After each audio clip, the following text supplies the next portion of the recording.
Hello, this is Jester Gaming, and happy Wednesday. And you guys can see pain and suffering. Had to take some self-prescribed drugs.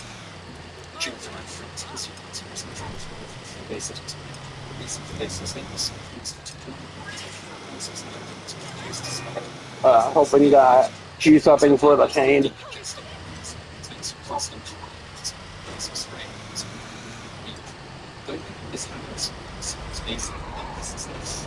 The train!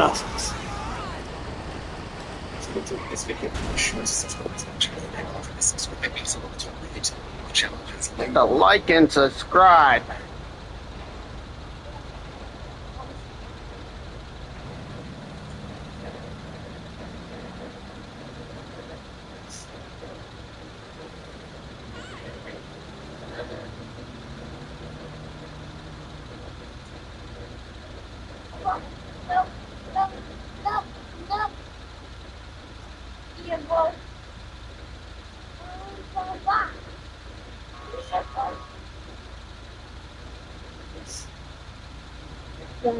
There we go.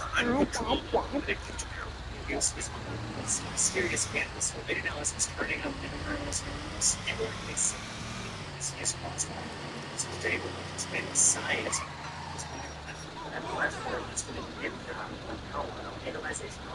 because as a stoner, the disease is called cannabis hyperemesis. It was first described in the early 2000s when a handful of one users ended up in Australian apartments with mind control.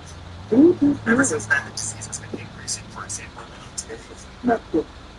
between January 2014 to January 2021, there was a 13-fold increase in people ending up in the ER from cannabis-induced vomiting syndrome. In Colorado, where marijuana is legalized, there was a 29% increase in vomiting-related emergency room visits from 2014 to 2019. At this time is when doctors started to notice these cannabis users would scream, which means they were screaming while vomiting. It was then understood that these cannabis users kept vomiting even though they didn't have enough food left in them to throw up, which led to the creation of this weird noise that the doctors called stromating. Now, stromating may be one of the first indications that a patient who has come to the ER may have this new weed disease. So what is happening here? Why is marijuana making people sick? Well, it has to do with your endocannabinoid system. It's a widespread neurobiology system in your body that allows you to maintain homeostasis, aka the balance in your body that allows you to grow. If you become stressed, it helps you to physiologically relieve it. If you swallow a toxin, the endocannabinoid system will help you vomit it out. This is all to keep you at homeostasis, the healthy baseline that you as an organism needs to maintain your health. It is controlled by natural neurotransmitters in your body called cannabinoids, which act on receptors such as the CB1 receptor in your brain. The thing is that marijuana contains molecules that mimic these cannabinoids. Without marijuana, cannabinoids circulate at lower quantities in your body. But when you ingest marijuana, you create an influx of cannabinoids through your system, such as the psychoactive component THC, which resembles a natural neurotransmitter, anandamide. This creates neuronal activity in certain parts of your brain that make you feel some thoughts, imagination, and perception to negative. But since the endocannabinoid system affects other aspects of homeostasis, such as sleep, mood, appetite, anxiety, or nausea, these things will be affected as well when you consume it. Researchers think that the overstimulation of the endocannabinoid system and high usage of marijuana leads to a derangement in your body's intrinsic control of nausea, anxiety, and vomiting. This has led to this new disease called cannabis hyperemesis syndrome. So physiologically, how exactly does it work? Well, cannabis consumption modulates serotonin in areas of the brain that control nausea and vomiting. So at low doses, it can actually be therapeutic for patients on therapy in order to relieve them.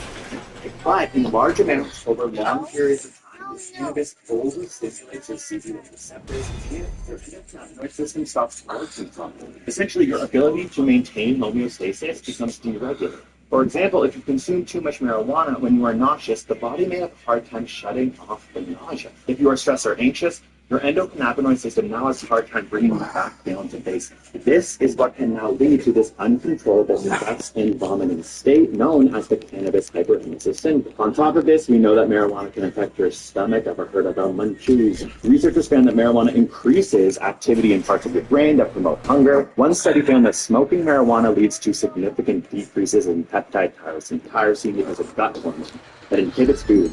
As well, marijuana is known to increase the hunger hormone ghrelin, an important hormone produced by your stomach. This can lead to the munchies, yes. But again, if you consume too much of this cannabis, researchers see that the first symptoms of this syndrome is a decrease in appetite that slowly leads to this vomiting. Suffering from this disease depends on a variety of factors such as diet, age, the size of your body, but most importantly, how long and how often you consume it. One study looked at people who had the cannabis vomiting disease versus people who didn't, and the amount of marijuana consumed in order for the study to work was 4 grams of marijuana per day. That's about 8 large joints per day, so you can now see this is a disease that is happening in people who are consuming a lot. Now, most of the research on this new disease is coming out of places where marijuana is legalized. In Alberta, the amount of cannabis-induced syndrome patients in the ER went from 15 per 100,000 people in 2018 to 42 per 100,000 people in 2020. I don't do anything over 2 miles now. But how this could be affecting younger people more. In Alberta, if you look just at the ages of 16 to 24-year-olds coming into the ER with this disease, 600 out of 100,000 of them have this cannabis hyperemesis syndrome. That's a lot, and it could be because the endocannabinoid system in younger people is actually more sensitive, or it could just be that 16 to 24-year-olds are consuming the most marijuana, because that has been the trend in Canada for many years. If these trends continue, you will be hearing a lot about this disease in the future. The only way that we now know how to stop it or cure it or help it is to decrease the amount of marijuana the person's consuming or cut it out completely. But I am well aware of how hard this is. You can watch our video here about quitting marijuana. It is a seriously challenging thing to do. Does this mean that legalization will be halted? I'm unsure about this. In Canada, where I live, where marijuana is legalized, so is alcohol, so are cigarettes, so are vapes. Alcohol, for example, kills way more people than marijuana. You can overdose. Right now, researchers don't think that legalization will be stopped, but we need to be aware of this new disease.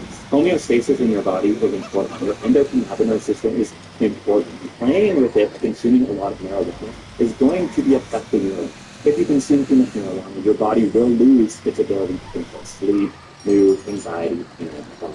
As someone who consumes a lot of food, I think this information is extremely fascinating and important because we need to understand that these things are going on to make the proper decisions for our lives. As well, we need more researchers on this topic. We need money being funded towards this because it's a new disease. This information is extremely. Thank you so much for watching. Share this here, share with your friends, and we'll see you soon for a new science video of us.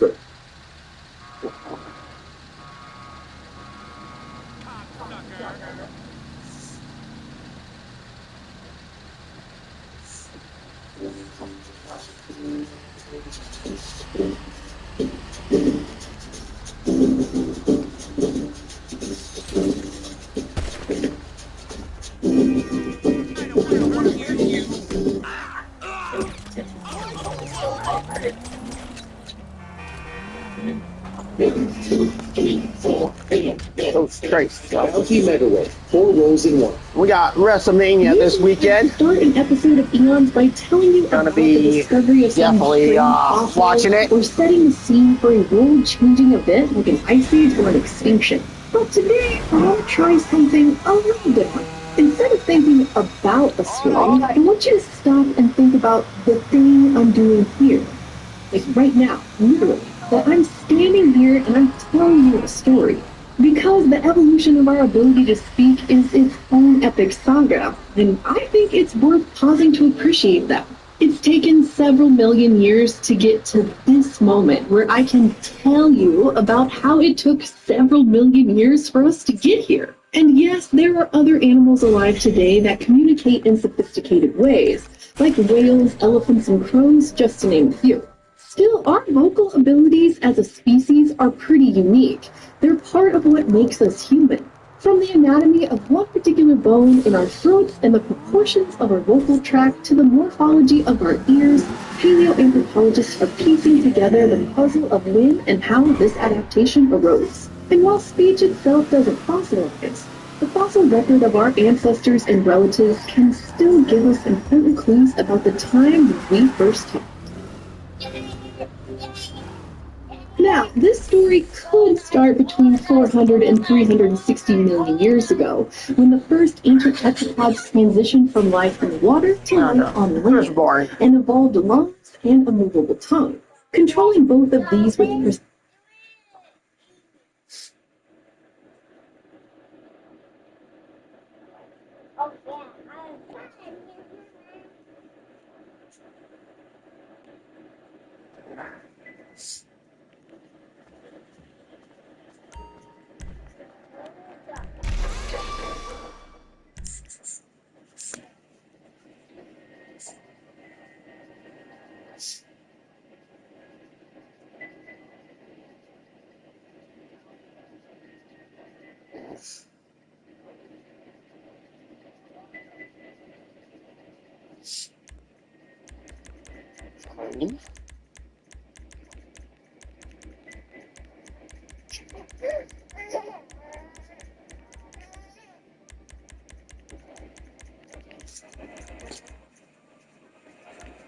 That one has some in it.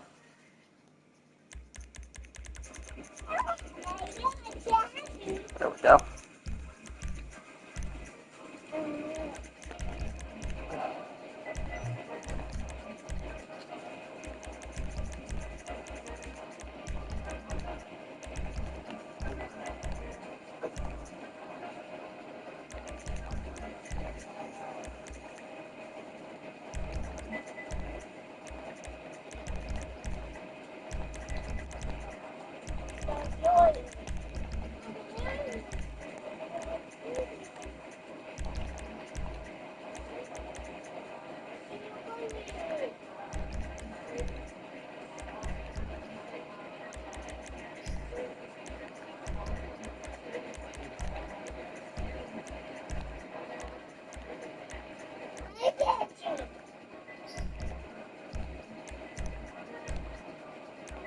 Put off-roads on this.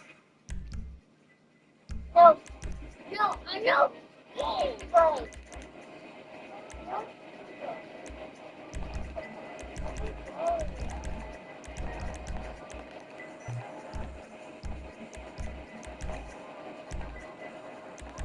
I saw you eating. No, me. People are eating. I got.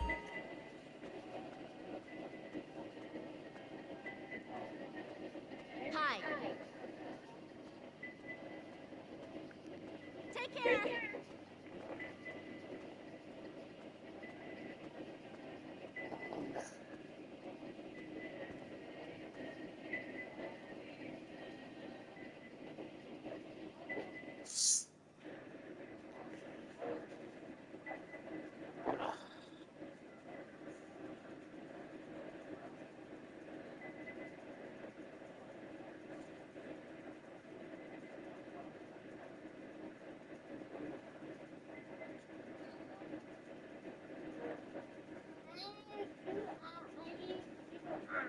Okay.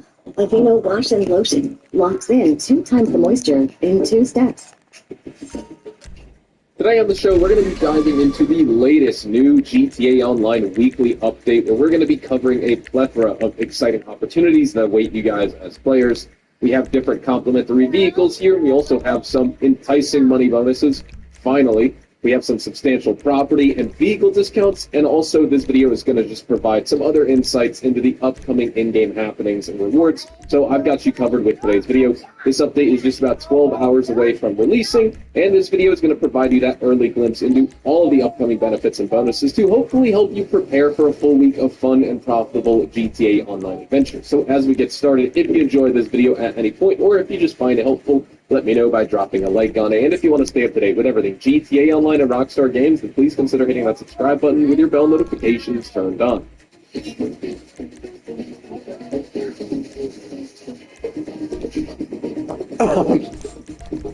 So jumping in first, let's discuss that new content. Coming tomorrow, we have 7 new races based on transform races, and these are called known unknown races, as well as unknown unknown races. And in known unknown races, this is the info we have.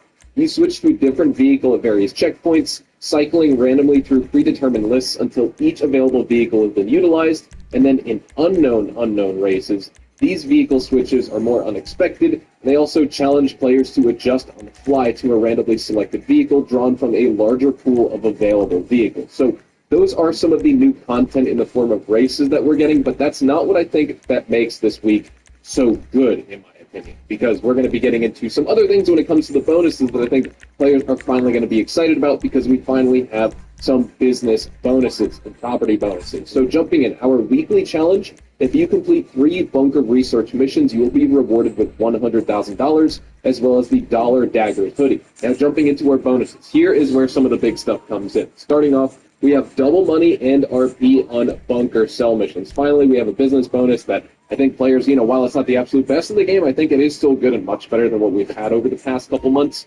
We also have double money and RP on the bunker ammunition contract, which is basically you just selling the Dune loader to the various ammunitions for that $50,000. Now you're going to be getting $100,000, which is pretty good. We have double money and RP on the bunker research missions, as well as double money and RP on the 7 new transform races that are coming to the game tomorrow. We have triple money and RP on the research progress from bunker research missions. So I don't know why it's marked as triple money and RP here and also double money and RP. So it's either going to be double or triple. So we'll see about that. And then we also have double money and RP on Gerald contact missions, which are, I guess kind of good for players if you don't have any businesses and you want to get that bunker. But I would just do some of the transform races and take that double money. You'll be making way more. And then we have quadruple RP on the contact missions as well for Gerald. So double money on the Gerald contact missions and quadruple RP, but I think the highlight is double money on the bunker cell missions as well as the ammunition contract. So that's awesome. Now let's get into our discounts here, because we have some pretty good discounts as well. Starting off, we have 30% off all bunker properties, upgrades, and modifications. That's going to be your major property discount for this week.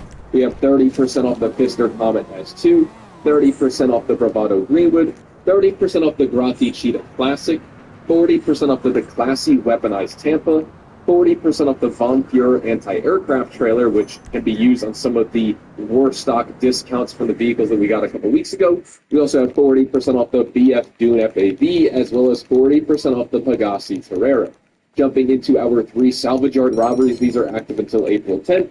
We have the Albany Brigham as your standard range, the Karen Hot Ring Everin as your mid-range salvage yard vehicle, and then the Lampadati Tygon as the top range. Since we are getting some new GTA Plus rewards pretty soon, maybe that Tygon will be the claimable one this month. That would be awesome. For our free vehicles, the Lucky Wheels podium vehicle is going to be the Enus Windsor Drop at the Diamond Casino and Resort. Your LS Harvey prize ride for this week is the BF Club, and in order to complete this prize ride challenge to unlock this prize ride, all you need to do is place top 4 in LS Harvey Series races for 3 consecutive days in a row. Not too big of a requirement, but that's also not great of a vehicle, so just keep that in mind. It could be worth it, so you might as well just collect all the LS Harvey prize ride vehicles if you are into the cars in this game. For our test drive vehicles, also at the LS Army, if you're on a PlayStation 5 or Xbox Series X and S, your premium test drive vehicle is the Karen S95 for this week, and our 3 standard test drive vehicles are going to be the Fister Comet S2, the Bravado Greenwood, as well as the Grati Cheetah Classic. Now, none of those are removed from the game, to my knowledge. Maybe the Grati Cheetah Classic is, but I know the Greenwood as well as the Comet S2 are not.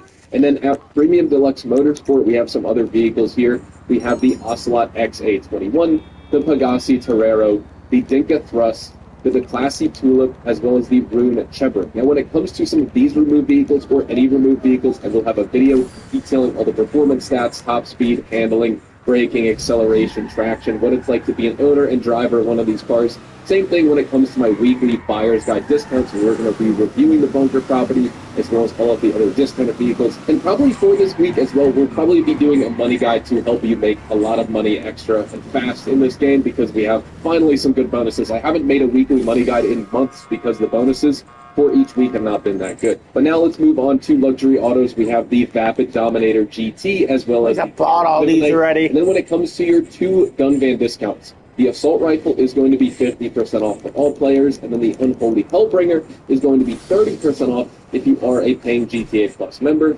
Then for your premium race and your weekly time trial. Starting off with the premium race, it is Down the Drain. Your time trial for this week is Tongue Valley. And your HSW time trial for PlayStation 5 and Xbox Series X players is Terminal to Chiliad Mountain State Wilderness. So that is basically everything coming this week in GTA Online. Honestly, while it's still not, the absolute best weekly event we've had in the game, there can only be one of those, right? This is a very, very solid weekly event. We're finally getting a bonus on a property and as well as a business in this game. We're getting a discount on the property. We had a property discount a couple weeks ago, but we didn't have a bonus associated with it. So I think this will make players really happy. If you've been looking forward to either having the bunker or CO cargo or basically any business that you have in this game go on bonus, well, finally we have one. So might as well take advantage this week. Also, don't forget, everything else with this past weekly event is going to be expiring, so make sure you check out that Vapid Slam Truck as the podium vehicle, the Western Rampant Rocket as the prize ride that's going away this week.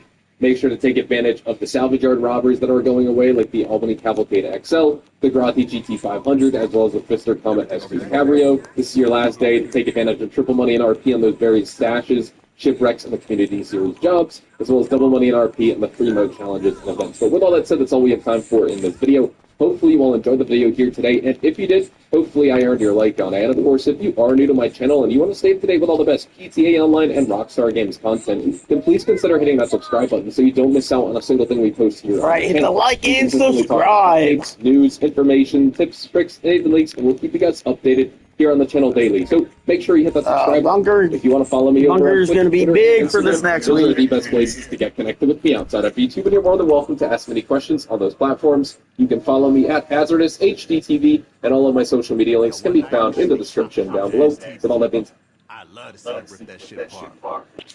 Just like old times.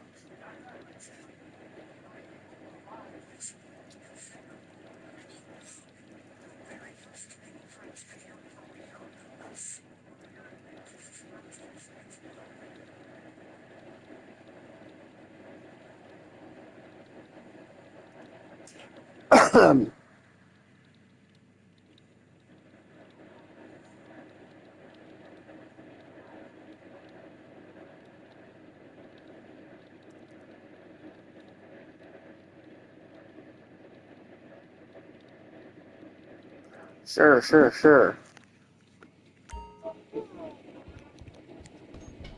What is up, ladies and gentlemen, boys and girls? It's your boy Goblin, and today we're coming in with a beautiful tier list video. I hope you guys enjoyed this one. Drop a like if you do. Don't forget to subscribe if you haven't already. And also, we have a grinder drop available now. This is limited quantity. Link is in the description. Listen, these grinders dropped the other day, but the website crashed, so we decided to put aside just a little bit of the stock for a separate YouTube drop. This video is your notification for that drop. Grinders are available now, limited quantity, lifetime warranty, made in the U.S. What more do you want? Head over to the website linked in the description below and get your hands on a grinder before they're gone. Thank you guys for supporting, and thank you guys for watching this video. Without further ado, let's dive right into it. Now, in today's video, we're going to be talking about the most dangerous drugs. And as you can see here, we have got 5 different tiers to rank them in, going from deadly, which is the worst and most dangerous tier, all the way up to usually safe, Now, the reason that this is flipped around and deadly is at the top is because, obviously, we're talking about the most deadly drugs, so I felt like they should be at the top. But let's go through the list of drugs that we've got here real quick. So, we've got a picture of Robitussin up here. That's going to resemble your cough medicine. We've got Xanax, which is not labeled because you can read. We've got heroin. We've got cocaine, which I labeled both in case you guys weren't familiar. We've got opiates and meth, the beautiful Heisenberg blue meth. We've got crack and lean, which are 2 drugs that suck. We've got DMT and ketamine. The ketamine I labeled because, listen, not everyone knows what liquid ketamine looks like because it's clear. It looks like water, okay? Quite honestly, if you just gave me a water bottle full of ketamine, I'd probably just take a giant swig of it and fucking die. Then we also have MDMA and LSD, and last but not least, we have weed and we have shrooms. So, let's get this party started, ladies and gentlemen. Let's go ahead and start off with DMT, this beautiful substance right here. Now listen, DMT is generally regarded as a pretty safe substance. You're not going to overdose and die on DMT. You're not going to have those typical negative physical health impacts. However, you could potentially have some mental health impacts, right? You might have a bad experience on DMT, but in general, this is a pretty safe substance. If you're just going to take a quick hit of it, you're in for one hell of a ride, but you're in for a ride that's not really going to put you at risk, which is why we're going to put DMT in the usually safe category. Now, there's another thing I want to talk about in terms of these rankings. We're not necessarily deeming a drug dangerous just because it kills you. There's multiple factors that can make a drug dangerous. So, for example, if it impacts your mental health negatively, or it impacts your physical health, but maybe in a way that doesn't necessarily kill you, right? That is still a dangerous thing. That is still a dangerous substance. If it poses a risk to you, or it poses the risk of negatively impacting you, then it could be considered dangerous. So I just wanted to get that out of the way, because I know there's going to be some people who are going to be like, Goblin, why did you put, you know what, let's just go to the next drug. Let's go ahead and go to the next drug. What should we pick? Let's talk Xanax here. Now, Xanax, you're going to see what I mean in a minute with this ranking system. See, Xanax is something that you're not necessarily going to take an overdose. There's a lot of fake Xanax out there, but that's not what we're talking about. We're operating on the assumption that when we're talking about this drug, you have the 100% authentic version. So if we were counting, fakes and counterfeits, Xanax would be in the very top region of this. There's a million different fent bars that you could go get from a million different plugs right now. Hell, I could probably walk outside of my apartment building and find a neighbor to serve me some Xan-Fent. I don't think it would be that difficult. However, get out of here. Straight Xanax will not necessarily kill you. Doesn't mean that where we're going, we don't need roads. A couple of reasons I say that. First off, Xanax is truly a gateway drug. I know that the label gateway drug is kind of frowned upon, and people used to say that about weed, which we all know is obviously not true. But Xanax is truly a gateway drug. It is a gateway drug to opiates. I know a lot of fucking people who have started taking Xanax and eventually their tolerance got super fat. They were chasing that kind of super cloudy, relieved feeling that Xanax gave them. And what did they graduate to? Opiates, every single time. When you become addicted to Xanax, very rarely will you be a person who is just forever taking Xanax. You will eventually reach a point where you have one of two options. Either A, you quit and go cold turkey, which is very difficult, and I have friends who have had seizures trying to go cold turkey off Xanax, or you graduate to something stronger, like an opiate, right? Like heroin, like fentanyl, something like that. I say this because I have watched countless friends go down this path. I know so many homies who back in high school, we used to just pop bars casually. Every day, wake up before school, on the way to school, pop a Xan on the bus. Just got out of school, let's take another Xan. It's lunch period, Xan time, baby. I don't want pizza, I want the triangle Xan. Now, listen, Xanax is a very fucked drug. Because when you get addicted to it, it's extremely difficult to quit. In all honesty, I believe that Xanax is almost as hard to quit as heroin. I mean, I'm not saying that because of my personal experience. I've never done heroin. I'm saying that because I know 1,000,001 bar-tards who are to this day still bar-tards because they can't fucking quit. Because of these factors, we're going to put Xanax in the very dangerous category. Now, once again, I want to remind you all that that's not because it's going to kill you, but it doesn't have to kill you. It will lead you to drugs that will actually kill you, and that's the problem. This drug is the devil. This drug is the devil. I know there's probably some of you that are out there right now watching this video barred out of your fucking minds. Listen, just cut it out, man. Just cut it out. I know it's not that simple, but just cut it out. Alright, next up. Oh, wait, hold on. I forgot to rename the shroom. There we go. Alright, next up. Since we're on the topic, let's talk about shrooms.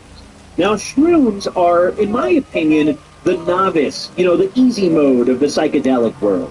If you're someone who's never done shrooms before and you're looking to get into a psychedelic, shrooms are the way to go, honestly. You can microdose them and they have a lot of actually studied health benefits, right? There's a wide array of benefits to taking even just small amounts of shrooms. But even if you take a big fat dose, you can be comfortable and safe, realizing that A, you're not going to overdose on it. B, it's all natural, which is a huge, huge plus. Massive plus. The vast majority of drugs on this list are not all natural. I mean, for God's sake, we've got shit like heroin on here. Meth. Do you know what the fuck meth is made of? Look What's it up. crazy is this is near the lockup. Vincent uses. All natural. You can grow these. Let's see what these guys are doing. If you really want to. Bust out the assault shotgun. If you have an underlying mental health issue and you take a psychedelic, it could bring that out. However, that is an overarching thing with most drugs. So I'm not going to necessarily pin that on shrooms and give it a different ranking because of that. In general, I view shrooms as probably one of the safest substances you can consume. And because of that, we're going to put it in the usual... What up, baller? I mean, honestly, I've had nothing but chill experiences except for my first time taking shrooms. But even then, I never had a situation where I felt like I was truly in danger. I mean, sure, you might get nauseous a little bit if you take too much. Sure, you might throw up and stomach ache, but that's really not a very big deal. Now, next on the list, let's talk about cocaine. Now, this one, oh, I love this. I'll tell you guys right now, I have been a raging coke addict for a long time. Not anymore. I'm about a year sober now. Besides that little bump I did back in June. We don't have to talk about that. But other than that, I'm about a year sober from coke. Can I get a round of applause, please? I'll clap for myself because no one else is here. But either way, coke is quite frankly the devil, okay? This drug is awful for you. Say goodbye to your heart, okay? Your cardiac health is out the fucking window. Even your nose, when you're regularly railing it, your nose will just start to fall apart. You can get holes in your nose. Your nasal cavity will just start collapsing and weakening. This drug is awful for you. And also, on top of that, even if you're getting some extremely pure, non-cut cocaine, which most of us are not getting, even if you are getting that absolute top shelf, super pure, best possible coke, it is still horrible for you. It is still made with a bunch of bullshit chemicals that you should not be ingesting. Cocaine can also kill you. This is a drug where you can actually overdose and die, because you will just get a fucking heart attack. Because of this, we're putting cocaine in the deadly category. Cocaine is one that you don't necessarily want to fuck around with. We might put it in a lower deadly, because obviously cocaine has a cousin that is also very risky, but coke is a dangerous one because it's very easily accessible. Kind of like Xanax. This is a drug where you really don't have to try very hard to get your hands on. Because of that, it's going in the deadly category. Now let's go to the next substance on our list. Take a look here on the right, on the bench. Who are we pulling off the bench today, everybody? Let's talk about meth. This is like cocaine's big fucking angry tweaker cousin, okay? Meth is a substance that will completely ruin your life, right? You will stay up for days on end tweaking your balls off. You will end up in a psychosis at some point if you continually stay up for days on end doing this. You will start hallucinating by staying up. And the interesting thing about meth is it's not actually the drug itself that is making you hallucinate, but it's the lack of sleep and the lack of self-care that puts you into that state. When you start smoking meth, your body is just falling the fuck apart. This is not a very safe drug. Now, actually overdosing directly from meth and dying is not extremely common. There aren't a ton of fatal meth overdoses out there. However, it's more about the other problems that meth causes. Staying up for days, your heart rate getting fucked with, right? Putting you into a psychosis. This substance can affect you negatively, very negatively, both physically and mentally. We're going to put it in the very dangerous category. And the only reason that it is not in the deadly category is because actual direct fatal meth overdoses are not extremely common. I'm not saying they're very rare, and I'm not necessarily saying that meth is safe, because it is awful. The toll it takes on your body is unfucking believable. You are just smoking a cocktail of random chemicals that no human is meant to be ingesting. But, however, we have to acknowledge the fact that you're not going to necessarily directly overdose and die from just meth. It might cause a heart attack, right? It might make you stay up later than you want, for more time than you wanted to, and start to get fatigued, which can cause heart problems, which can cause psychosis, cause a lot of issues. But the meth itself is rarely going to directly kill you, and that's why we put it in the very dangerous category. Cocaine, on the other hand, we already talked about that. That one will fuck your shit up, dude. I mean, your heart will just explode on this shit. Now, next up, we're going to talk about DXN. cough medicine, your average over-the-counter goodie.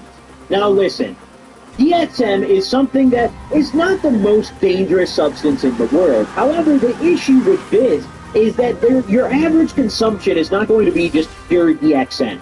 Often you're going to end up with a cold medicine that has other ingredients in it that can impact your health, right? The only exception to this rule is if you're getting something like RoboCough or Delsim, I believe, has only DXM as the active ingredient. They might have changed that, but back in my day, it was only DXM. But hey, Delsim was kind of hitting, dude. My little degenerate high school self, we were sipping that shit like water, brother, all right? But either way, back on topic here. The acetaminophen, I hope I said that right, I probably didn't. The guaifenesin, the other things that are in these average cough medicine are extremely bad for your liver. They can cause chronic liver failure. However, I don't necessarily feel that it's fair to blame that on DXM, because if you are drinking something that is just straight only DXM, let's say you have some pure DXM to consume, the substance itself is not necessarily dangerous, right? You're not really going to overdose on it unless you take an absolutely astronomical inhuman amount, right? You can still have health problems from it, and of course, if you take a shitload of it, you will have a bad experience. But in general, it's not necessarily going to kill you. We're going to put it in the somewhat safe category, solely because, more often than not, you will be taking it when it has other active ingredients in it. It will be rare that your average person is taking just pure DXM. And obviously, if you're watching this video and you're someone who does actively consume DXM, you should look into finding more pure active for that if that's really the route you want to go. Obviously, quitting DXM is ideal, okay? DXM is just a struggle drug, alright? No one that has money actually willingly does this drug. It's a drug for poor, I'm sorry to say. But either way, let's move on. Now let's talk about opiates. Now, I know there's going to be a lot of people in the comments that are like, well, opiates, you know, you can get fake Perk 30s and die. But we're not necessarily talking about your average opiate there, right? We're talking about something that's cut. In order to make this list fair, we're going to only be referring to the pure, non-cut, real versions of these drugs. So when you get an actual prescription opiate, let's say it's a Percocet, let's say it's a Narco, let's say it's a Hydro, an Oxy, something like that. Do they even prescribe Oxys anymore? I don't think they do, dude. I don't know. I was never very big into the opiates. I've done them all, but I never really would say I was addicted to any of them. Thank God, this is an awful drug category. But the thing with opiates is very similar to Xanax. This is the ultimate gateway, okay? The shitty thing about this is opiates, kind of like Xanax, they can be prescribed to someone who is not a drug user, right? You can just have your average soccer mom who sprained her ankle, and now she's got fucking 60 Perk 30s at her disposal. What's she gonna do? She's gonna get fucking lit. That's what she's gonna do. That's where the problem arises with opiates, because if you just take, you know, a few of them, you won't necessarily overdose. The long-term health effects, if you take just a couple of them, is not going to be absolutely awful if you're taking just pure prescription. However, you can still overdose on these. When you look at the stats for opiate deaths, you might think that this is the most deadly category out there. You might look at this and say, wow, this should be on top. However, a very large portion of those deaths are from synthetic opiates, right? So cut products that are cut with fentanyl and other very dangerous substances. Your actual prescription opiate from the Walgreens, from the CVS, or wherever you go to collect it, is not the most dangerous thing on this list. However, it is a very slippery slope. It still is not very great for you, and because of that, we're going to put it in still the very dangerous category. However, it's going to be a little lower than the meth and the Xanax, right? The Xanax deserves to be higher because, listen, Xanax, in my opinion, is the ultimate gateway drug. Because opiates, they have a stigma, right? People still view opiates and they go, oh, you shouldn't take that, you know, you might end up doing heroin. But when people look at Xanax, they don't say the same thing. Xanax is still viewed as almost cool in a way, you know? It's socially acceptable to be a bar card. Listen, I don't know why that's the case. If it were up to me, it wouldn't be, but here we are. Now, let's go ahead and move on to our next substance. Since we covered opiates, I feel it's only fair to cover heroin next. Now, I don't think a ton really needs to be said here. Even if you're getting the finest, purest fucking heroin, it is still made up of garbage. it is still made up of absolutely awful chemicals that you shouldn't be ingesting, and it will still kill you. And if it doesn't kill you, it will have an awful impact on your body. We're going to go ahead and give heroin its rightful throne as the worst and most deadly drug on this list. We'll throw cocaine up there as well, but just right behind the heroin. We know where heroin deserves to be here. Now, I have had numerous friends who have become heroin addicts over the years, and it is a sad sight to see because it completely destroys a person.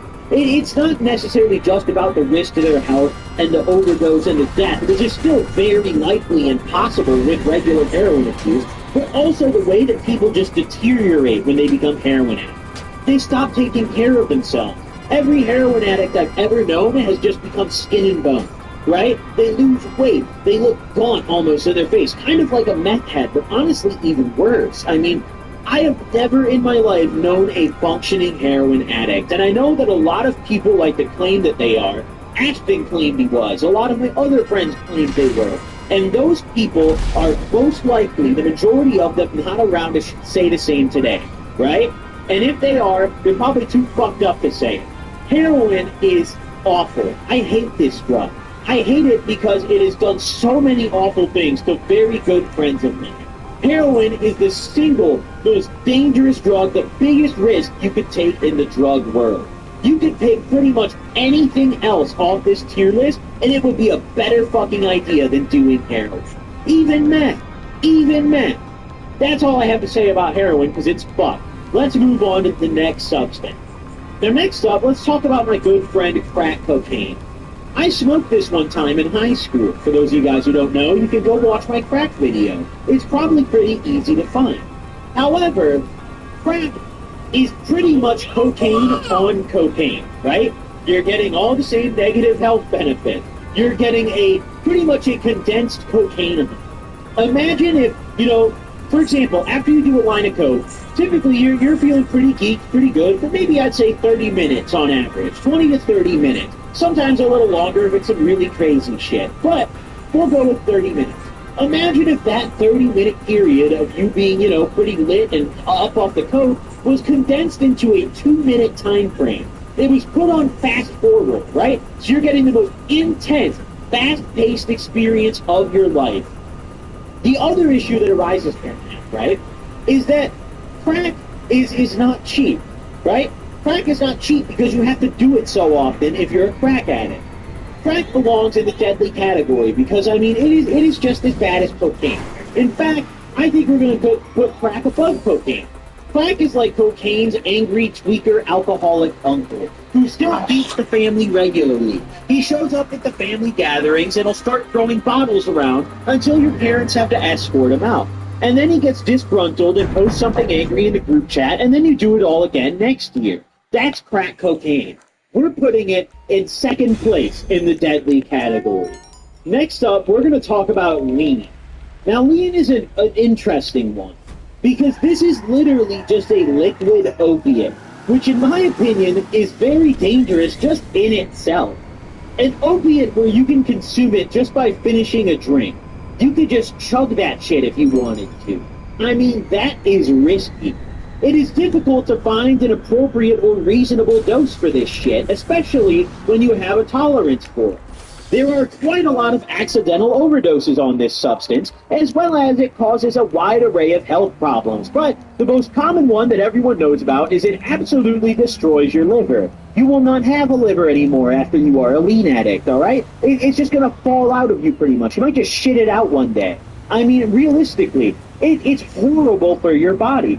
It is, however, very comparable to opiates because, like I said, it is just a liquid opiate, which is inherently fucked, right? That's absolutely terrible. Imagine if, some pharmaceutical company came out and they were like, yo, here's a fucking pint of Perk 30. Just a liquid. I know all you fiends are going to be in the comments like, yo, when's that shit dropping, bro? When's that shit coming? Give me that. But listen, that is a horrible idea. For some reason, a dickhead at whatever company first synthesized codeine and promethazine in liquid form decided that was appropriate, and now we have lean.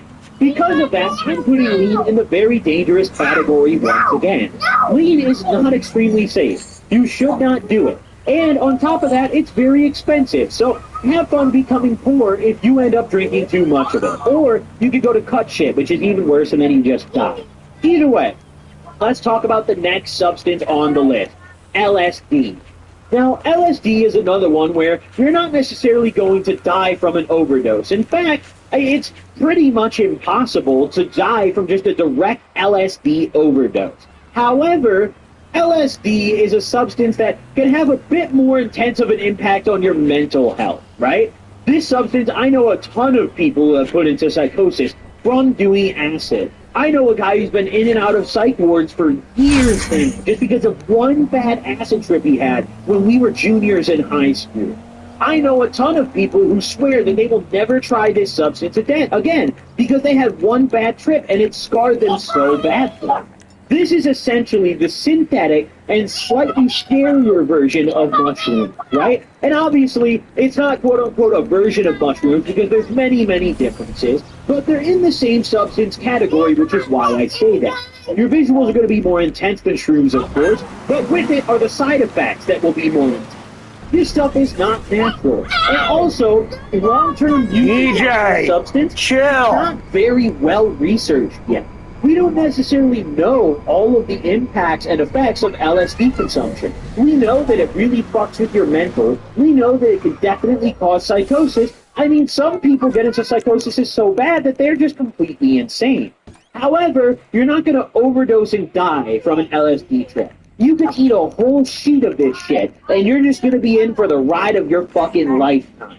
However, the mental risks have to be acknowledged here, because in my opinion, they are more significant than shrooms, solely because of the fact that LSD is a much more intense experience. It lasts much longer. It's very difficult to manage when you're trying to come down, right? I mean, sometimes you can just get completely overwhelmed and just freak the fuck out.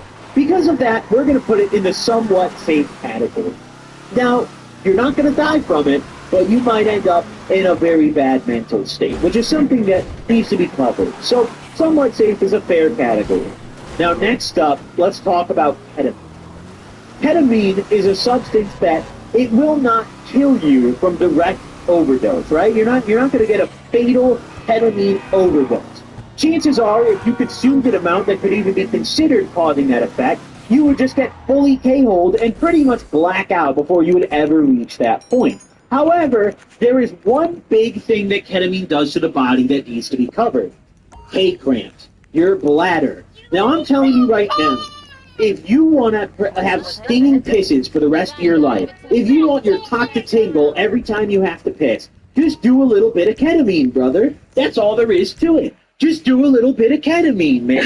Your cock will tingle every time you even have the slight sensation of needing to pee. I have a friend back in high school who used to get K-cramps so bad that he would literally lean over in math class and start moaning in pain from it. The only way to relieve this problem was going to the bathroom and doing more ketamine. This substance is, although it might not kill you, it is still not very good for you. It was never intended for human consumption either. This is a substance that was made to be used in veterinary offices. They tranquilize horses with this shit, and you're sitting there snorting it. Think about that for a minute.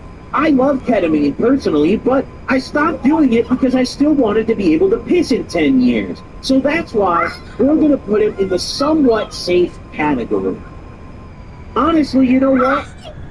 I think we might move it to somewhat dangerous, because I care about my cock, and I don't want it to hurt. So we're going to put it in somewhat dangerous, because I just want to be able to pee safely. The drugs down here are somewhat safe. I'll be able to pee on them for the rest of my life. In fact, pissing on acid is a very fun pastime. I said fast time. What am I doing, dude? I'm kind of stoned. But either way, let's just move on to the next drug. Now, next up on the list, let's talk about Molly. MDMA. We're talking about the pure form. Now, taking too much of this substance can cause strokes and heart attacks, which can obviously kill you, as you guys probably know by now.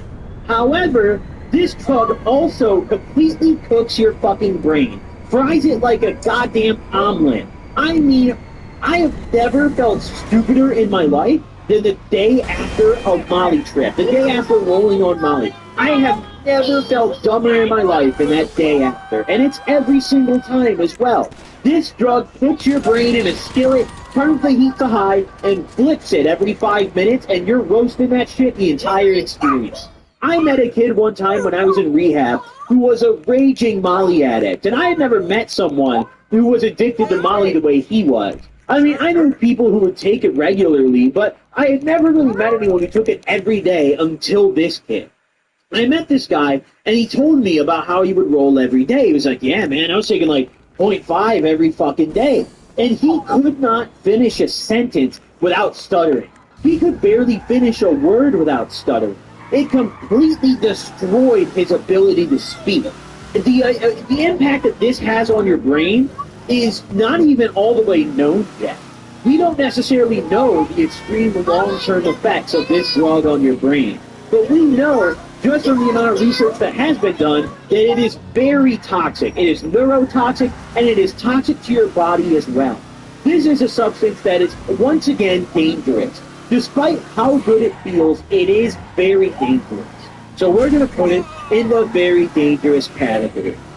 And last but not least, we have our best friend, our beloved brother, marijuana. Now, I don't really think very much needs to be said here. I smoke weed all day, every day. I am a raging mental addict of marijuana, all right? However, it's not going to kill me. And even if it did, honestly, I'd probably still keep smoking that shit. We're going to put it in the usually safe category. And there it is, ladies and gentlemen, the most dangerous drugs tier list. Let's start from the top and go over everything again. In first place, we've got heroin, the absolute biggest demon on the list. Then we've got crack and cocaine, also in the deadly category. A category below, we've got Xanax, meth, opiates, lean, and MDMA. Thank you. These are all things that can be deadly. However, you kind of have to go to some extremes for them to be, or it is just uncommon for them to be deadly. The exception to that is Xanax. Xanax is the only one in this category that pretty much will never directly kill you. However, it is such a slippery slope that I still felt it should be put in this category. Next up, and somewhat dangerous, we have ketamine. Now, ketamine is, like I mentioned earlier, going to destroy your cock and balls. But you know what? If you don't care about that, go crazy. Then in the somewhat safe category, we've got Robitussin and LSD, which, you know, I mean, there you go. They're safe. They're safe. You're not going to kill yourself taking these substances. However, they're still not ideal for your body. And in the usually safe category, we've got DMT, shrooms, and weed. So if there's any advice that you could take from this video, it's go smoke a massive DMT blunt. Thank you guys for watching.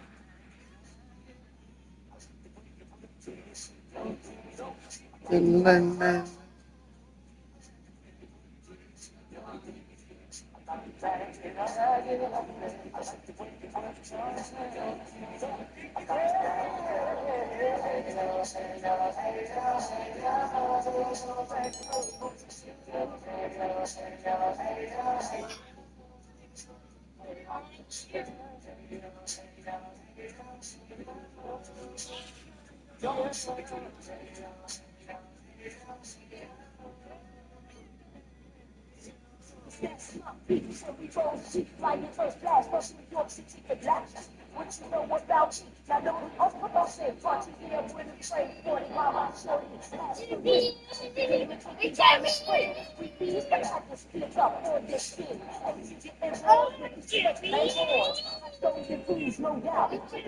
So, the streets of the world just the same as the streets. And that's how what players got to be. Stay to be in with a capital G. Ask the people's on my block, I'm as real as can be. Taking moves never been my state, so hey, that's the word to your entrusty. I'm a sitting to call and say around 3:30. I'm in the block.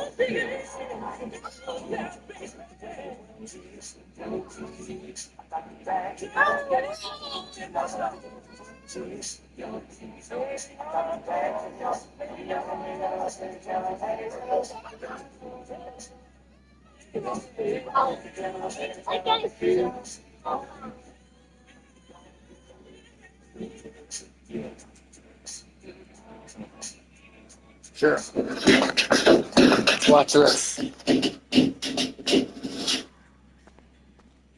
Keith Magic, the easy way to elevate your high with the simplest cannabis concentrate. Welcome to our deep dive into the world of Keith, the simplest yet incredibly potent cannabis concentrate that promises to elevate your smoking experience to new heights. Whether you're a seasoned cannabis enthusiast or new to the scene, understanding Keith and how to collect it is a game changer for your sessions. So let's unlock the secrets of securing a steady supply of this golden dust.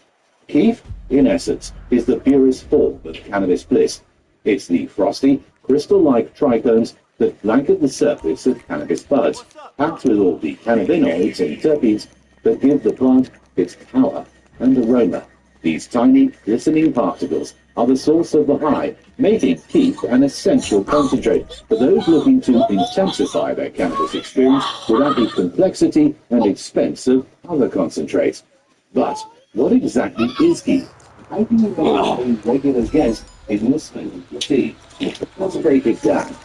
Keith is the accumulation of trichomes, the resin glands of the cannabis plants that contain THC, CBD, and other therapeutic compounds. When separated from the plant, Keith presents itself as a fine, powdery substance that embodies the essence of cannabis. It's a concentrate that's accessible to everyone, requiring no special equipment or knowledge to enjoy. The beauty of Keith lies in its versatility and potency. It can be sprinkled on top of flour in a bowl, rolled into joints, or even pressed to create hash, offering a more intense and refined experience. For those intrigued by concentrates, but deterred by the investment in extraction equipment, Keith provides a straightforward and cost-effective alternative. Now, the question arises, how do you collect this treasure trove of trichomes? The answer lies in your grinder. Yes, that simple tool you use to prepare your buds is your ticket to a Keith Bonanza. The ideal grinder for Keith collection is a three-chambered device designed with a non-intrusive screen that sifts Keith from your ground cannabis, allowing you to accumulate it in the bottom chamber over time. Every twist of your grinder not only prepares your bud for a smooth smoke, but also contributes to your future sessions with a sprinkle of Keith Magic. It's a passive process that rewards your patience with a potent bonus, enhancing the potency and flavor of your smoke without extra effort. For those eager to amass Keith quickly, there's a more direct method, using a sifter box or shaking the grinder to encourage more trichomes to fall through the screen. These methods speed up the collection process, perfect for those looking to dive straight into the world of concentrates. Keith represents the essence of cannabis in a simple, potent, and versatile form. Its ease of collection and the richness of experience it offers makes it a must-try for every cannabis aficionado. So, next time you grind your bud, remember the golden treasure waiting to be discovered. Happy collecting, and here's to elevating your highs with the splendid simplicity of Keith. If you're passionate about cannabis, or just curious about the plant's numerous aspects, we've got the perfect place for you. Join our thriving Cannabis Discord community, where you can discuss everything related to cannabis, from cultivation tips, strain selection, and nutrient management to the latest cannabis news, and much more. Let's grow together in our knowledge and passion for cannabis. We'll leave the invite link in the description below. See you there.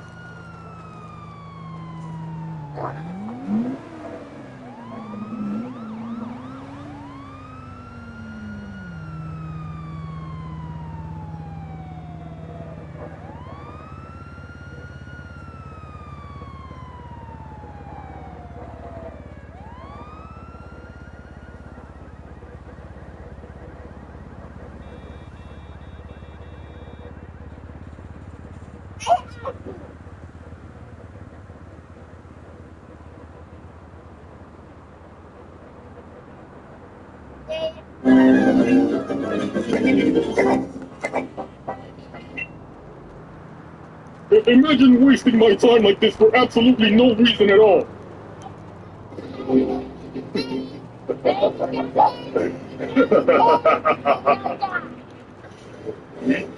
Flash didn't do anything. But I just gave him a terminal virus that will kill him by the time he reaches 11 years old. He thinks I don't know he gave me a terminal virus, but he doesn't know I gave him a terminal virus that starts his terminal virus. Do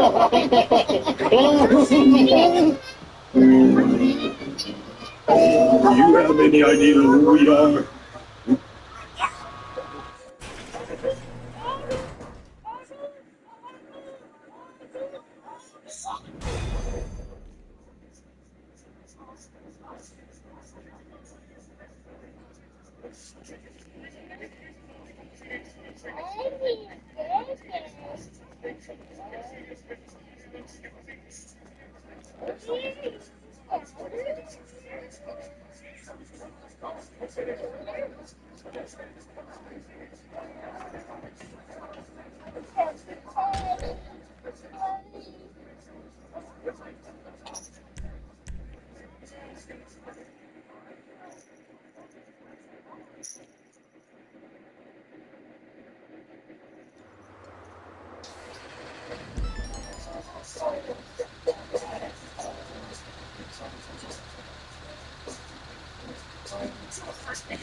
Too cold to hold. Okay. Really, I normally skip this, but I'm in a hurry. I kind of want to get to the Kyle Freakle Heist. And nice that able to do all the cargo warehouses, because now I can easily, that's minimum 5 crates an hour.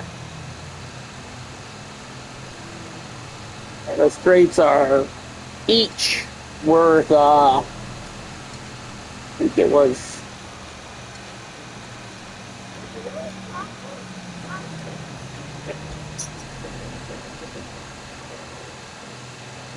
$12K a piece.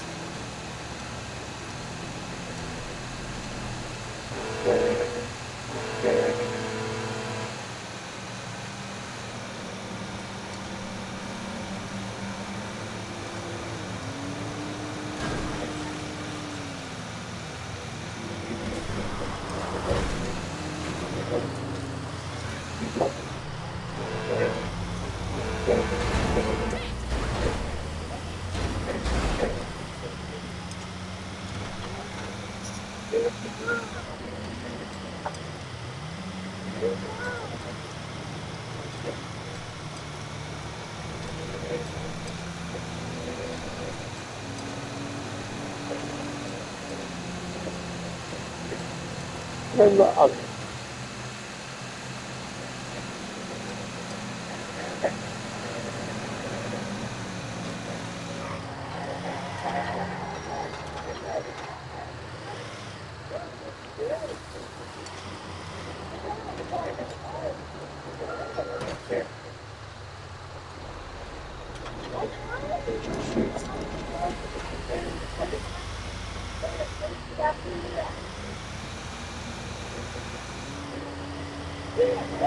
Okay, and boom.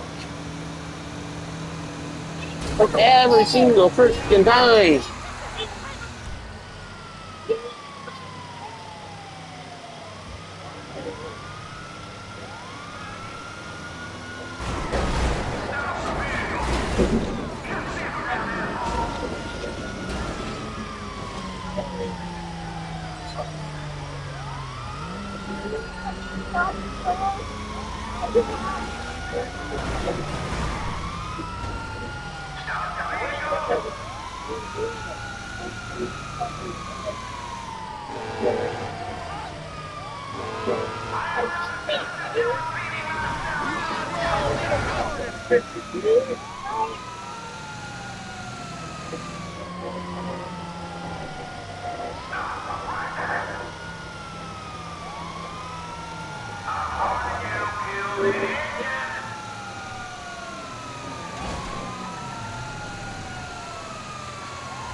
All right.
Try Old Spice Total Body with 24/7 freshness from pits to toes.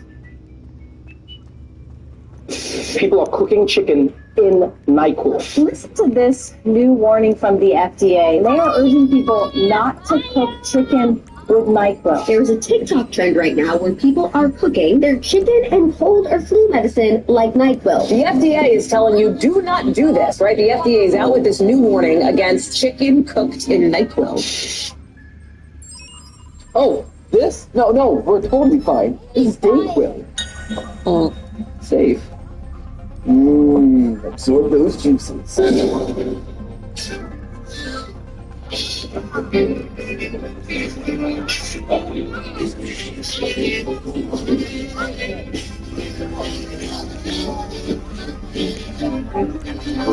Hello, Internet! Welcome to Food Theory, the smart show that takes on dumb news. And ironic that an independent YouTuber has to be the one with some semblance of journalistic standards, but here we are, friends. Welcome to the state of media of 2022. If you thought the pink sauce was as dumb and dangerous as TikTok food content got, well, you're in for a rude awakening, friendos. Lately, people have been posting videos of a unique chicken recipe where they soak it, boil it, and bake it in cold medicine, most commonly NyQuil. By far the most viral of these was this now deleted video posted by user IG My wife got sick last night, so I'm cooking up some NyQuil chicken. But of course, his spawned others. Cue the onslaught of enraged and confused media coverage. The FDA has a big warning. Not sure who needs to hear this, but don't cook chicken in NyQuil. Now, let me be clear right off the bat. Using medicine as a marinade for your food is a terrible idea. I think that kind of goes without saying. But just to be sure we're thorough here, here's why it's such a dangerous idea. First off, the recommended dosage for NyQuil is 30 milliliters every 6 hours, and half that dose for kids under 12. A standard bottle of the stuff is more than 11 times the recommended dosage. So if you're dumping it all into a pan and frying it up, there's a near guaranteed overdose waiting to happen. Also, the idea of just eating half the chicken to get half the dose of NyQuil that you put in isn't foolproof. Whenever you marinate or saute a chicken like this, the spread isn't going to be uniform. But you're going to notice this when eating. Most food products are heterogeneous, meaning they're not completely the same throughout. And that's especially true of something like a piece of chicken where the lean meat, the fat, and the skin not only have different flavors as you eat them, but different properties that affect how they absorb ingredients. There's also the fact that what seems like a small amount of NyQuil might actually result in a much higher concentrated dose after you boil it. So it's like letting a sauce sit on the stove while thicken it up. NyQuil's active ingredients will become a much larger portion of the overall stew if you simmer or boil it, meaning a little bit is going to be packing a bigger punch. And all of this is without even mentioning the steam. According to the FDA, quote, inhaling the medication's vapors while cooking could cause high levels of the drug to enter your body. Sometimes the steam really makes you sleepy. So, yeah, not only should you not be eating this, which I suspect all of us already understood, but you shouldn't even be cooking it for the memes, and not just because it's a waste of delicious chicken. Memeing on it is inherently risky. But here's the twist to the story, friends. And yeah, normally I save the twist to the end of the script, but today, the whole episode is the twist. You see, NyQuil chicken isn't the real story here. It's not the most dangerous part of this whole thing. The most irresponsible thing to come out of the entire stupid trend is even itself, but we're going to talk about that, are the news stories themselves. Their selective reporting, their fear-mongering, and their overall coverage have taken something that was a non-issue and suddenly exploded it into a major threat. You see, this is how the news media has been covering the whole NyQuil chicken story. A new social media challenge is encouraging young people to stick their poultry in NyQuil. What are we even talking about that? It is strange that we're talking about it. Like, it tells you something about the world we live in now. Some people might actually believe it. So please do not put your food in NyQuil. The news bills it as a challenge that people are actively engaging in, and they repeatedly show silent clips of the videos in question, except none of that is actually true. Let's look at each of those step by step. Well, at first glance, the NyQuil chicken videos might look like your typical TikTok recipe. Actually, listening to the narration of the original video makes it clear that this is anything but serious. Usually I use about, 4/3 of the bottle. If it's your first time doing this, you can get away with using about a fifth. Let it sit there and sizzle for about, 5 to 30 minutes. So it should be obvious for everyone that this is a joke, right? 4/3 of the bottle, 5 to 30 minutes? It's a parody. It should be obvious to everyone that this is meant to be a joke. And if that didn't give it away, the final line of the video certainly does. NyQuil chicken. Burn apple tea. Oh yeah, and that's a hair straightener that he's using instead of kitchen tongs. All of it should make it clear that this is 100% parody for the wall. It's not intended for human consumption. And yet the news media cuts out all the audio. The context is left on the cutting room floor, and all that's left is what seems to be a worryingly serious trend. But here's the kicker. IG Rob Flow's obviously satirical TikTok video was uploaded on September 4th of 2020, more than 2 years ago. Back then, the video didn't take off. It only went viral in January of this year because of a reaction video by YouTuber Action Jackson sharing the video to explain why this is a bad idea and why you would be an idiot to do anything like this.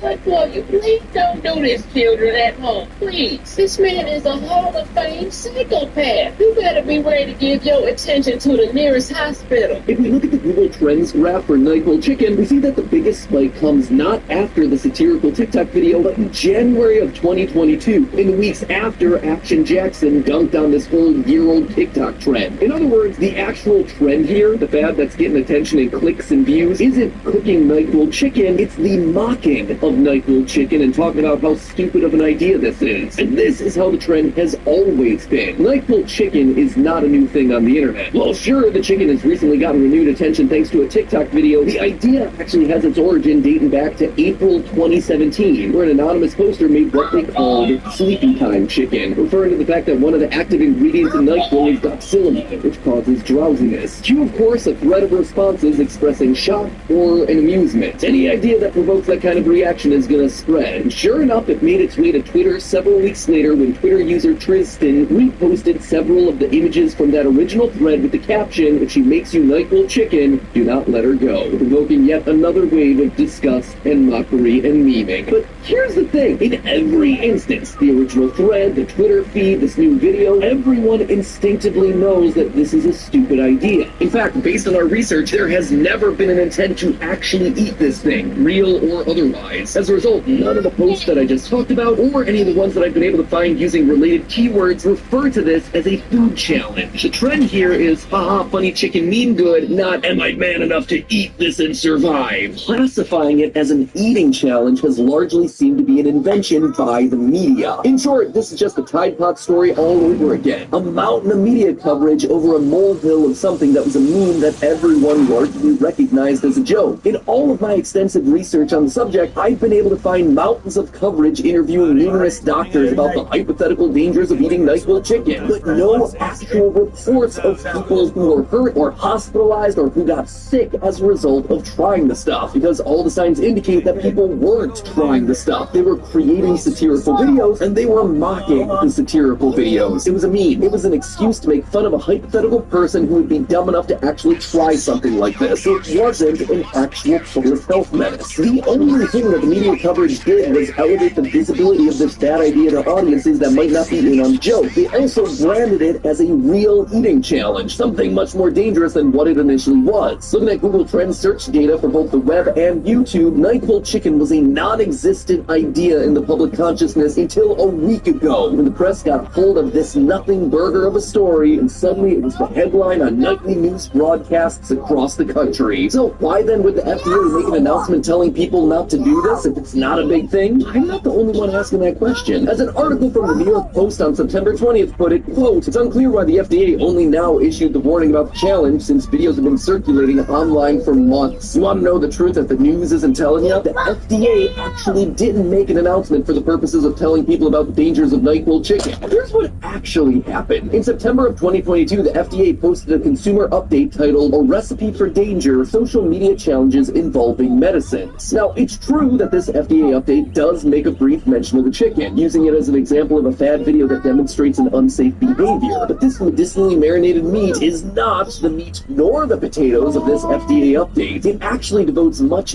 more attention to the much more serious topic of a different TikTok trend. This one actually branded as a challenge. Yeah.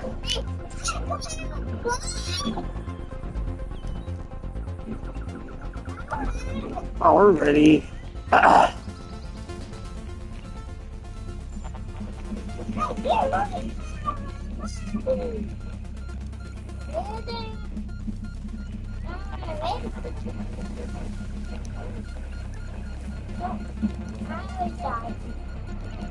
There it is.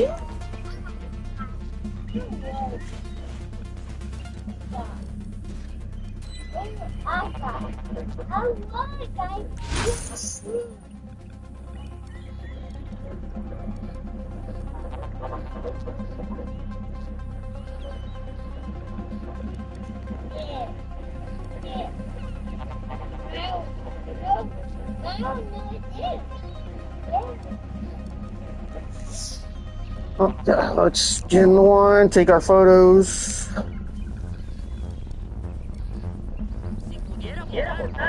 gustaría por Funtime. ¿A quién le importa?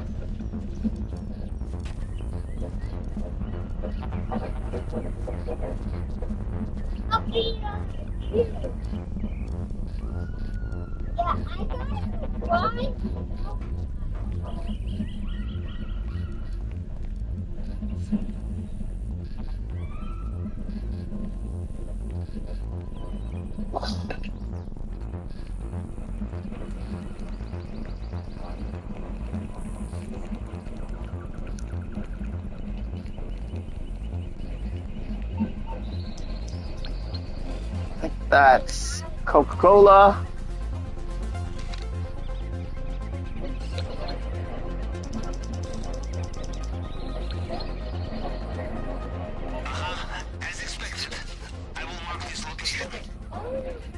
That's cash.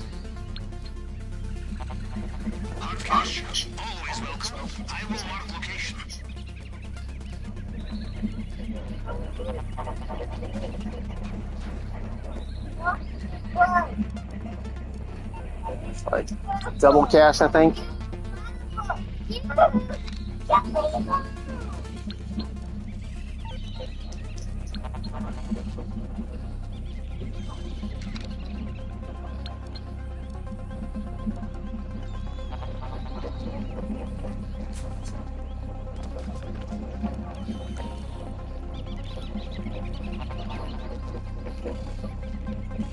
Yeah, for idea of the Kaya Rico, Daddy makes some eggies.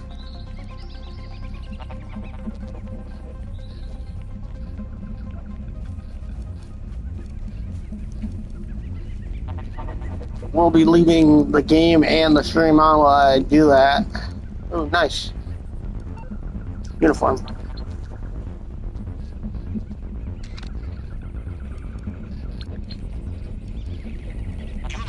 You could disguise yourself as a guard. It would not be perfect, but might be enough to fool them briefly.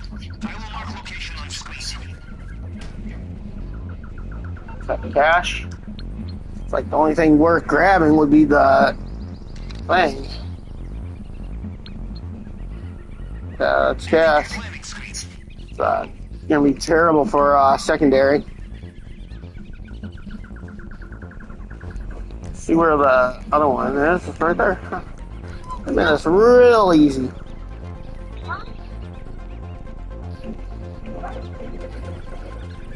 This is worth doing the Calvary Highest Ascension.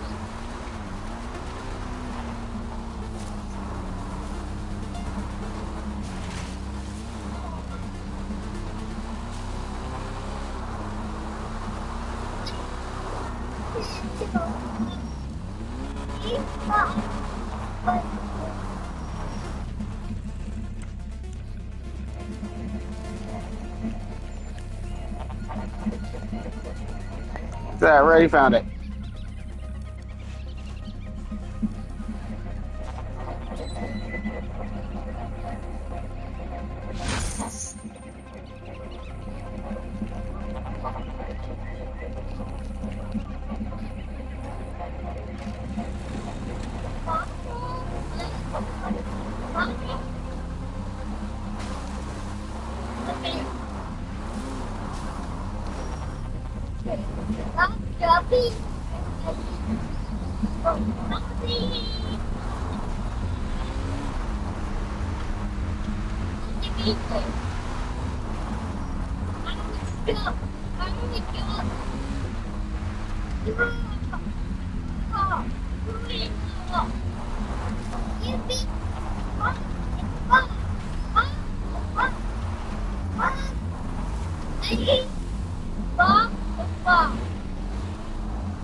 EJ, not so loud. You want me to take phone? You want me to take phone?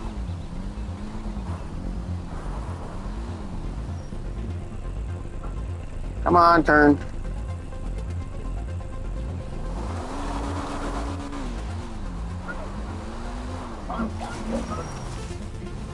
I want to know how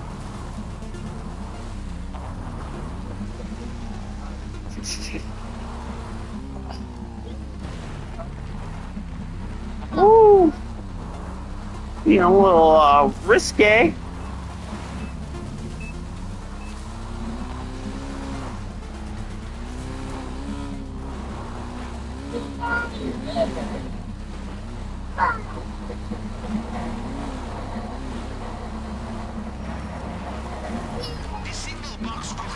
Gonna be on the main floor, which is fine by me because I don't even have to go for the buried things. Already found them.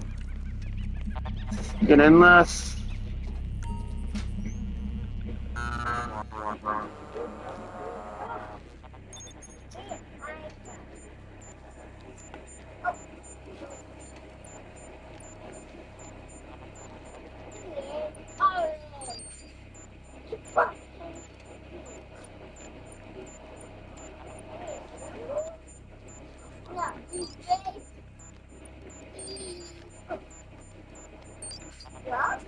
I think straight across. Get lucky. Get lucky. I have connection. You can use it with the app on your phone. Now, what do we have here? Let's have a look in the vault room, in the basement.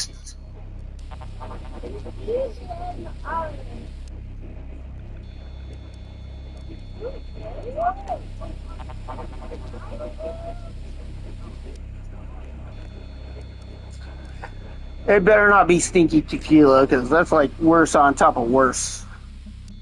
Bearer bonds, please. Oh, do you see there? In the display case, bottle of Cinzamito and tequila. So strong, you wake up next day with an Mexican accent. Diamond encrusted edition too. This will fetch us the price we need.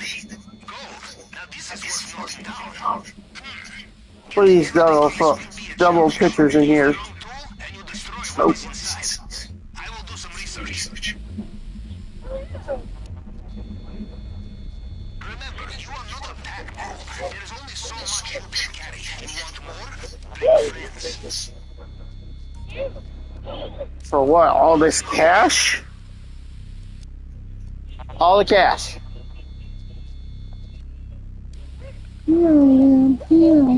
How do you do? It's on your planning screen now.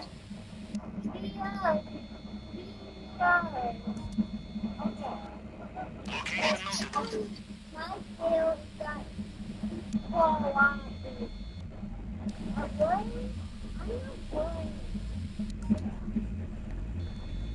Fine art. Excellent for money laundering. I will mark location.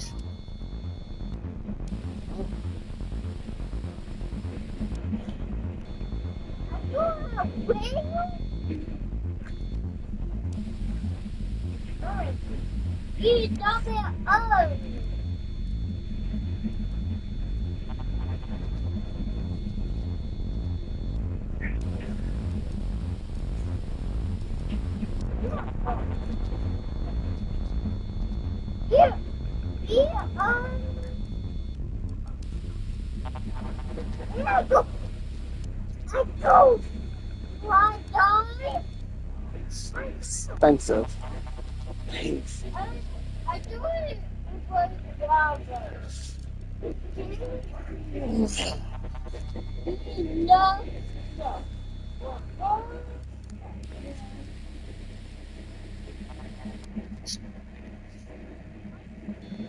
If you're good, is that your phone?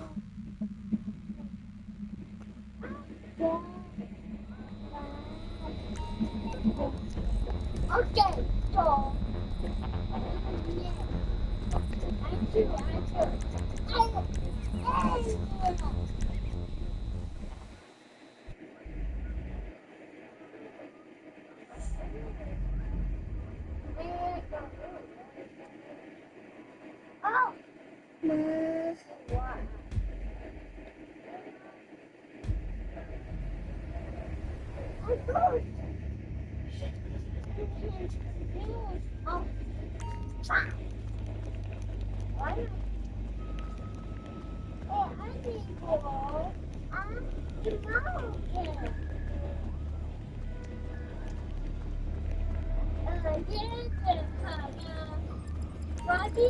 Captain, what do you think Mr. Rubio is doing right now?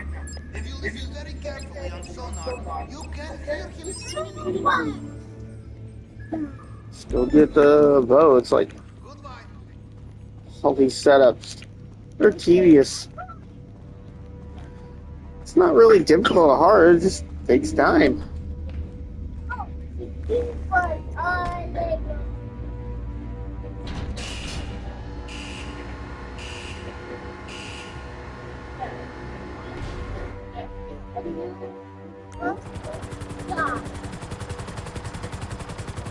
And I came back to GTA because how easy it is to make money.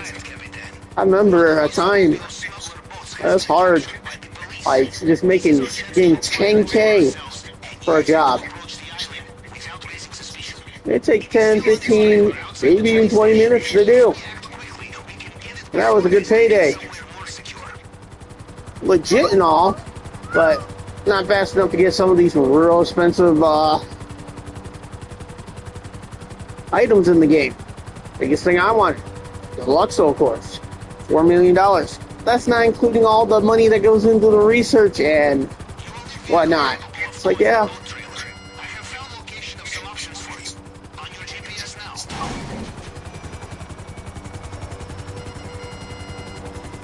Research.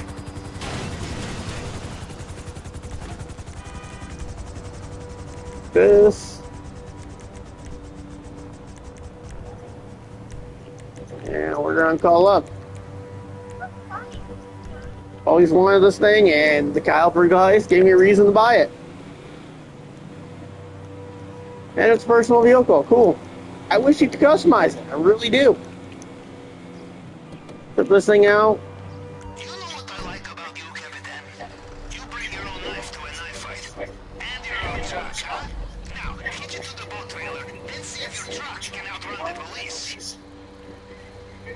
Pretty sure it's right here.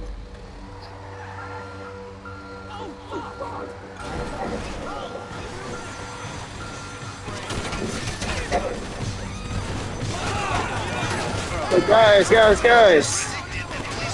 I work with law enforcement.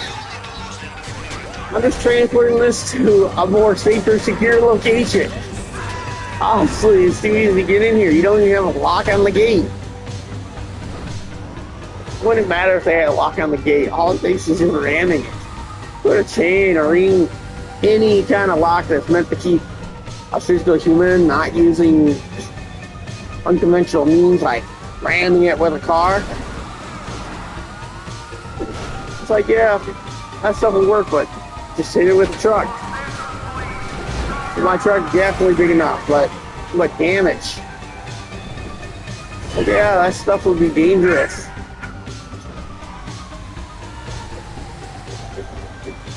But here I am.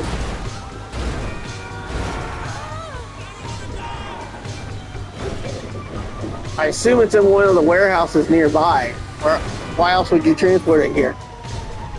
There are other ones. I know that's probably like your favorite sippy, but come on.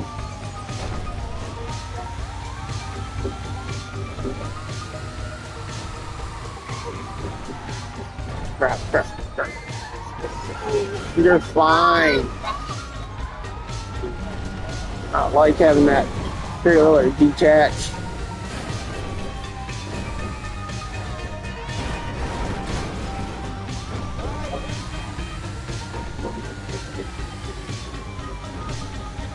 I have a choice.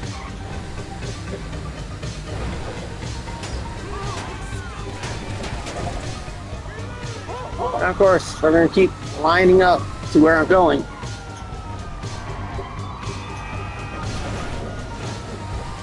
I'm just following the GPS.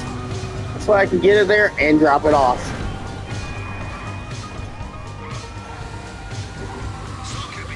My only concern, just dropping it off someone's face so I don't blow up or get damaged or destroyed. Then I lose the cops on foot. I know. You could just kill yourself. Blow yourself up, right?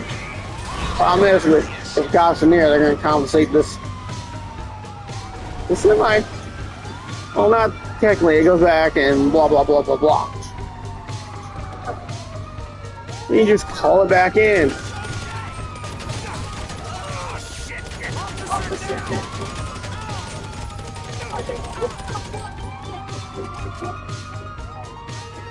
I'm the wrong guy to hunt. Jester's the wrong guy to go after.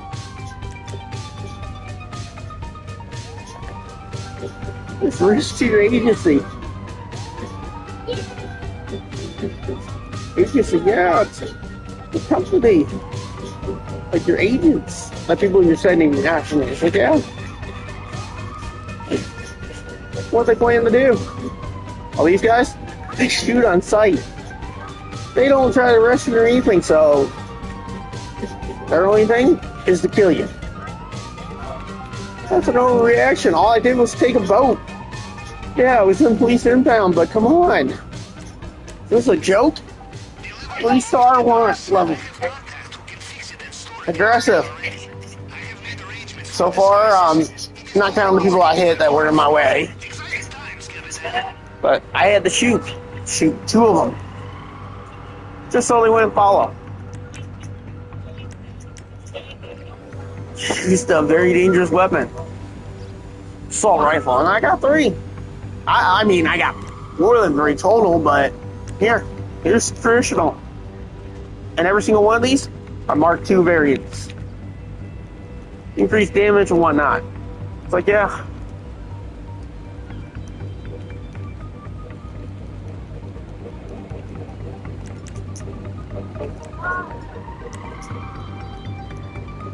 I got so many others I could use too, but this one has further and more accurate. Look, go to it and then go here. One thing higher is fire rate and the accuracy, which is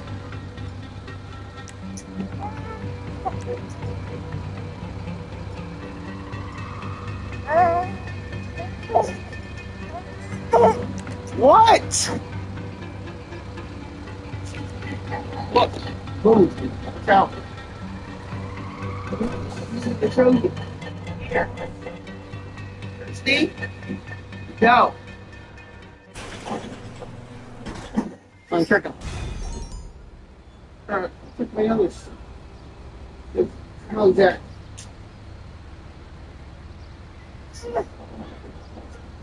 Okay. Acting.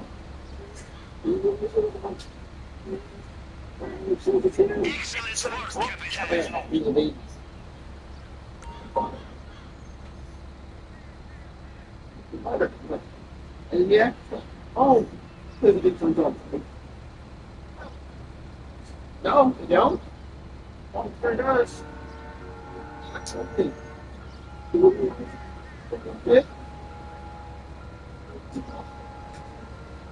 I don't do this. I don't want to listen to it.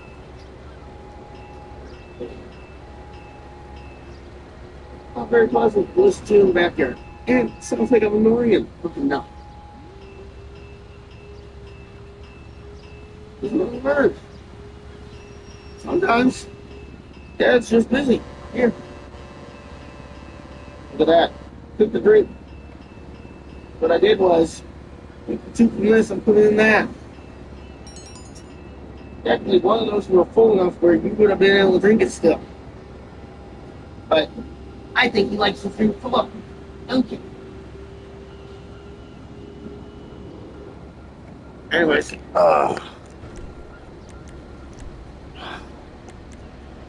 people also have to understand it's painful. Massive discomfort through my back. Oh, it really starts. First, there's pain I have in my feet, my legs. It's shooting up to my knees. Pressure. Pressure makes it worse. Pressure doesn't do anything to help this pain. It's like I have to literally stay off my legs. Well, it's not a good idea. That's how you typically exercise. Yeah, it's typically how you move around. I know. Trust me. I've been doing it a long time in my life. I know how important it is to be able to walk. Oh, I can walk. Be able to walk for a little bit of time. I think some of the people who know from a vocal or message related, people that aren't directly in my life, like in my real life, not online, don't really understand. Yeah, the cancer diagnosis was scary, and I mean, who won it? Someone. So they just removed a 9 centimeter, pretty much for my American friends or people that don't use the metric system, lemon size. It's like a little smaller than your fist size tumor out of my back of my back. It's like it was compressing my spine, which means it was putting pressure on my spinal cord, essentially. This tumor been growing for some time. Don't know exactly how long, because they don't know exactly what caused it. But there are many theories and speculations. Now, I'm not afraid to tell people I'm vaccinated. Oh, they were pushing it real hard where I was working. But the thing is, it's like, yeah, the vaccine was free. It's the place I worked at gave out the vaccine. So it was encouraged. And trust me, they did a lot of things to encourage employees, mind you, just employees, to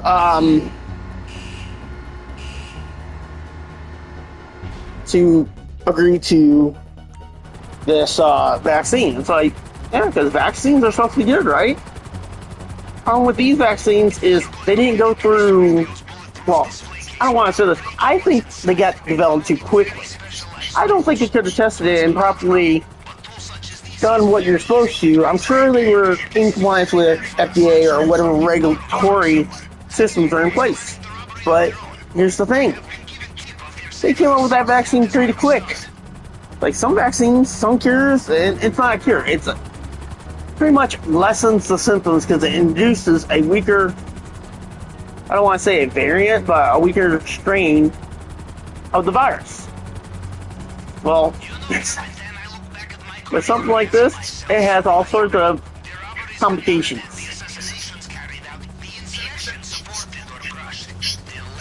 Now, I got the CDC agency. It's not that it's contagious or anything. They're investigating different, I guess they could potentially be whistleblowers, so to speak. Now, I got on the radar because of the tumor they removed out of my back. And then, like, I think it was like a year or so earlier, I had gotten a booster shot, which means I got the 2 regular doses, and then I got a booster shot. Now, the booster shot I did not get at my work, because my work did not offer the booster, as far as I was aware. I got it because my doctor recommended it at the time. Now, your doctor, you should trust your doctor. I mean, that's an important thing. Trust. Like, I gotta know that this person, this physician, knows what they're doing and knows different things, right? But how much are they going to know about a vaccine, especially a newly founded, newly discovered, whatever? Well, I imagine they have many contacts, especially with the pharmaceutical companies that provide the vaccine. I mean, I would imagine they've done research and offer their findings up. Now, the question is, I would not have gotten the booster. Hell, I wouldn't have gotten any of it if I would have known there's even a potential chance of cancer. But to be honest, I wasn't getting the vaccine because I was worried about myself. I was getting it because I was worried about my kids. It's like, if they force this on my kids, I want to know what's in it. I want to know what it's going to do.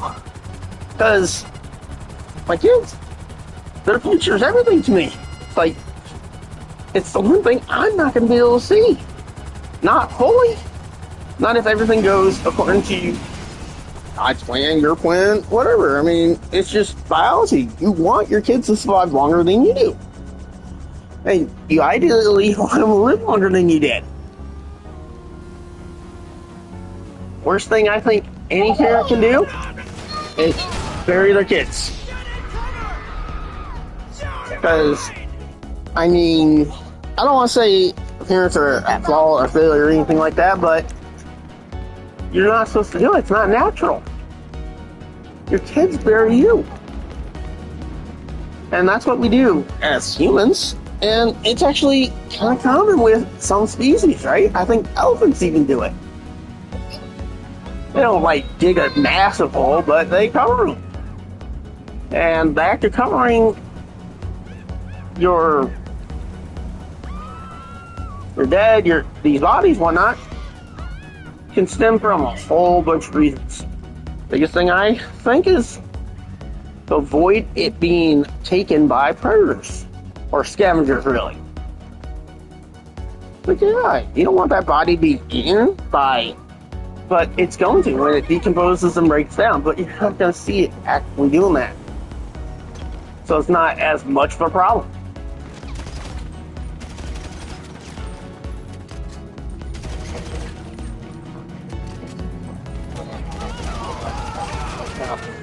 Some might say, I played quite a bit of this. I do when I can. It's like, I need something to do with my time. And this doesn't require me to stand, walk, or anything. I could do it from a seated position. Oh. I tried with Striker to get him to hire me and, not hire me, transfer me to a department where I could do it from a seated position, but it's possible that there was no position available.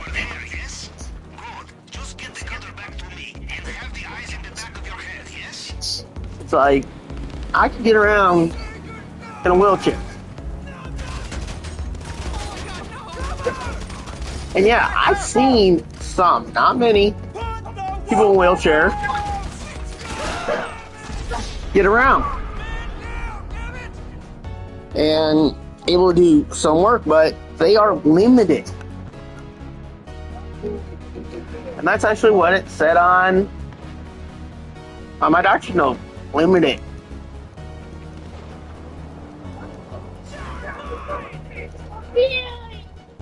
It's not really something you like to see and really want to deal with an employee necessarily. Like, there's only so much you can get out of them, and it's potentially not even enough from what you're getting, what you're paying. It's like,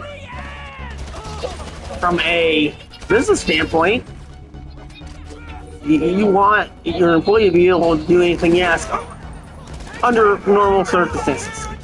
Thankfully, this guy is just doing circles.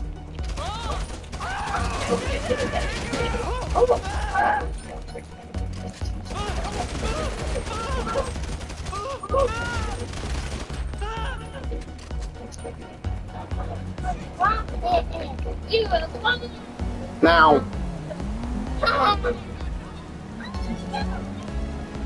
with my mobility, yeah, I really need a walker, need something, a walker cane really, to kind of stabilize myself, to help with the balance, because I have diminished, not complete, diminished feeling below the waist. It's really not even below the waist, it's like pretty much where my solar plex is. And the further you go down, the more the diminished sensation is. It's pretty much from pressure and damage to the spinal cord. Now, it could be dangerous to be on my feet a long period of time. And I'm sure I haven't been able to stay on my feet for more than 30 minutes at a time, really. Like, yeah, I can sometimes take a shower, take a shower, I'm out. But there are times I need assistance, need help. But yeah, I definitely can't be doing like laundry necessarily, especially with bending, just constant bending over. First of all, it causes pain. And you're not going to want to do something that constantly causes you pain.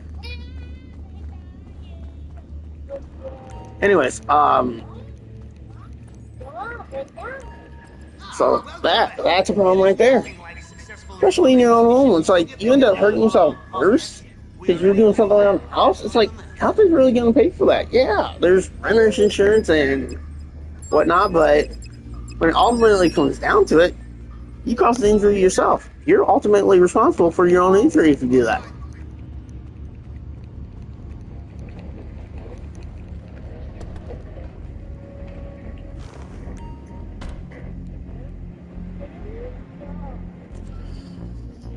So he just watches what I do. This is when he gets most engaged, particularly when I play this game. He really didn't get this way with Call of Duty or anything like that, but I think this is a game he could possibly understand. But you have to figure out the controls. And yeah, I can explain it to him, but he's too young to understand words. And to be honest, he's too messy. Too messy to play on this. This game system, these controllers, all this, not cheap. Not cheap to replace. Yeah, I got 5 controllers that I've accumulated because as soon as I started having an issue, guess what? Because when I was playing, I didn't want to have any problems. It's like, yeah, I will eventually probably end up getting a pro controller again. And when I do, I'll probably go back to Warzone because I felt like I had an advantage.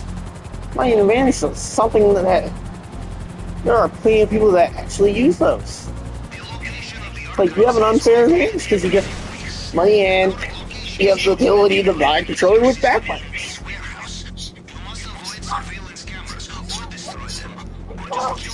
In GTA? I mean, yeah, I probably put the tuners like that just to be able to use those tuners, right?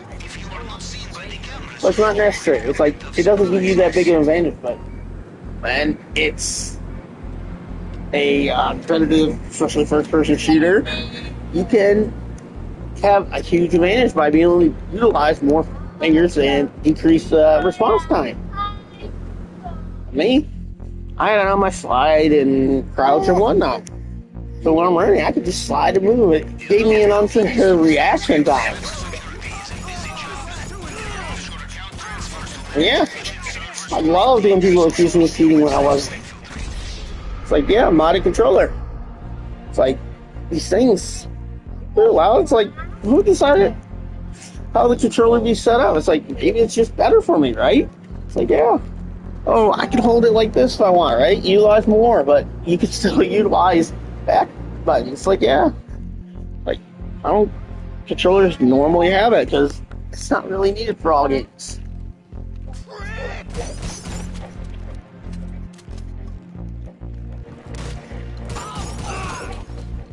It's shotgun. I hate the shotgun wielders, and that's what I do. I use a shotgun.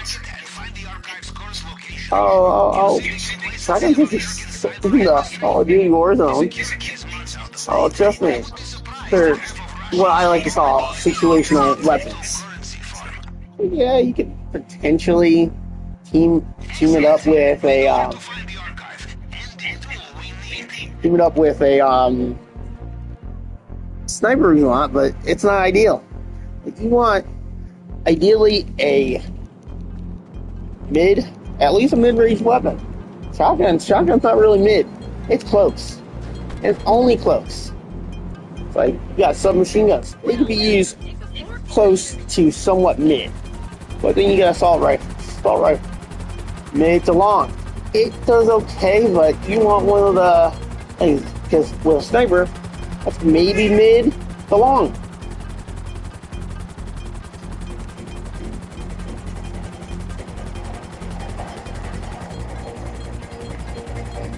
Hey, I run around with a riot shield, and yeah, you probably get away with a sniper, but it really depends on your playstyle and if you're playing solo, duos, trios, or quads, because all these make a difference with the person using the riot shield. Like, yeah, and also depending on those playstyles. Like, yeah, I have some friends that they play with snipers, right? It's like, yeah, I had to bring a sniper just so I didn't get bored, because there were so many times I brought normal guns even, or riot shield, and we just sat on top of buildings. Like, yeah, I had to watch like stairs and entries. It's like why they're sniping, because they pop off shots. Like, what they don't understand, even with a silence, you hear the shot and you can pinpoint it if you're smart. And yeah, they would attract attention, which is good, but the problem is, typically, if I was playing duos, there'd be two people pushing in. It's like, yeah, like, great. Like, I gotta take two people down. Riot shield, I can get you with a riot shield, almost take anyone down, one-on-one. Especially if you're not expecting it. Back to the chopper. Oh no. Now, cooking. Yeah, I got my wheelchair and I got chairs I can sit in, but with that, I could just cook it on low. It's like, no, I'm trying to get this done. I'm a very patient man. But I know I'll never be at 100% again. Cancer, the tumor, it all took something from me. And yeah, doing chemo gave me time back. But the problem is, what the cancer did has permanently done damage to my spinal cord. Yeah, with that. It's a safe drug. It's like, yeah, it's a safe drug. This drug essentially does nothing for the pain. It might help me sleep, but not much.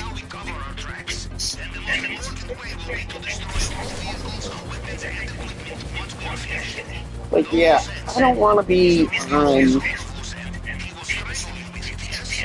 opiates or any strong painkiller, because first of all, they're addictive. And yeah, I might have an addictive personality, but the problem is, there are people in this house who have more of an addictive personality. It's like, yeah. And they could possibly end up taking these meds, and also even ODing. It's like, just the fact they'd be taking meds that are meant for my pain. Now, if I'm prescribed more pain meds than I really need, of course I'm going to keep taking that amount, and it's like, yeah, you can moderate it.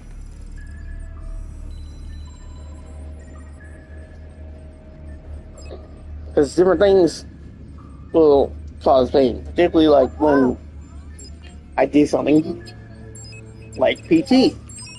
That's physical therapy.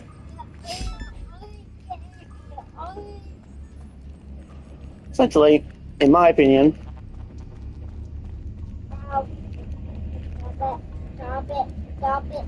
you're doing physical activities while being monitored and watched, observed. Someone is somewhat responsible for your safety.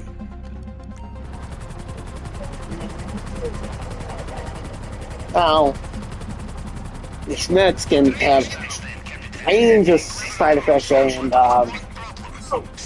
like drowsiness and like unsteadiness, stuff like that. It's like really good stuff to have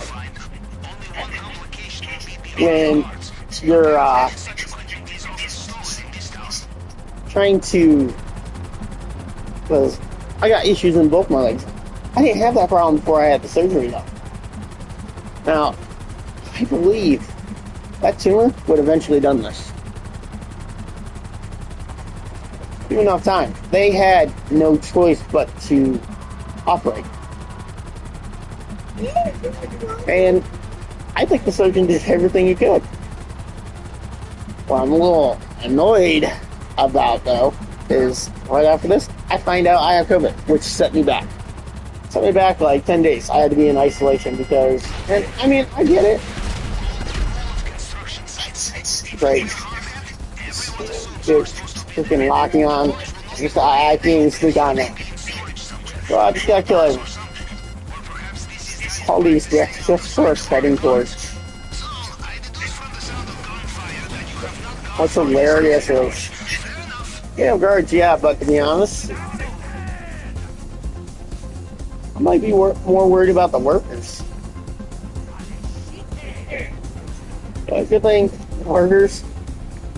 I don't want to say anything about these workers, but I'm just here for a tool. I don't think the workers are scared. It's like, yeah, tool is tool. It's like, yeah, what are they supposed to do?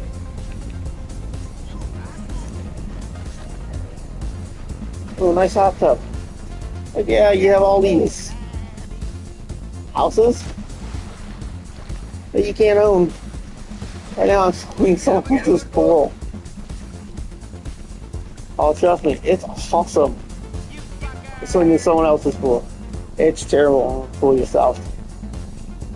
I've never personally owned a pool, but cost of maintenance, everything. It's like I have been around people who have, and no, I didn't use them for the pool.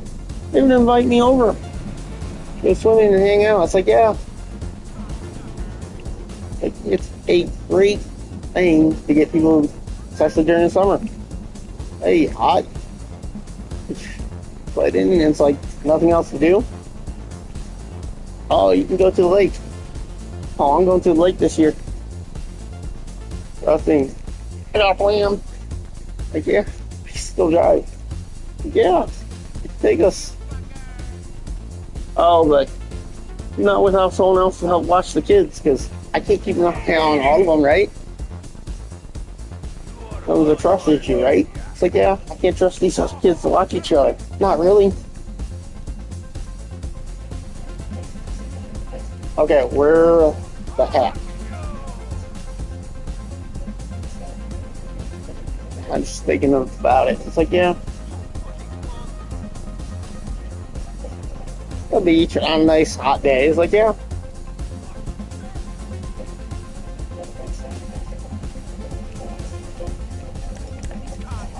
Oh, it can cost money.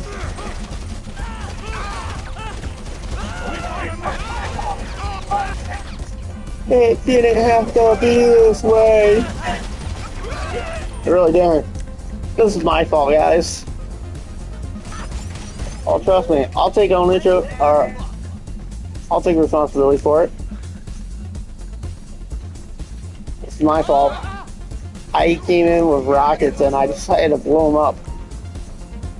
Oh, that's because my thing's done. That's right, I let AI decide, but I'm the one that pulled the trigger, not AI. It just let me know there were enemies there. With guns. Simply with guns, I think. With a weapon or something, right? It's like, yeah. Oh, you'll keep it safe. Yeah, he'll keep it safe because I'll end up keeping this on my submarine. Let's leave. We're working with a somewhat crew. My chopper took too long.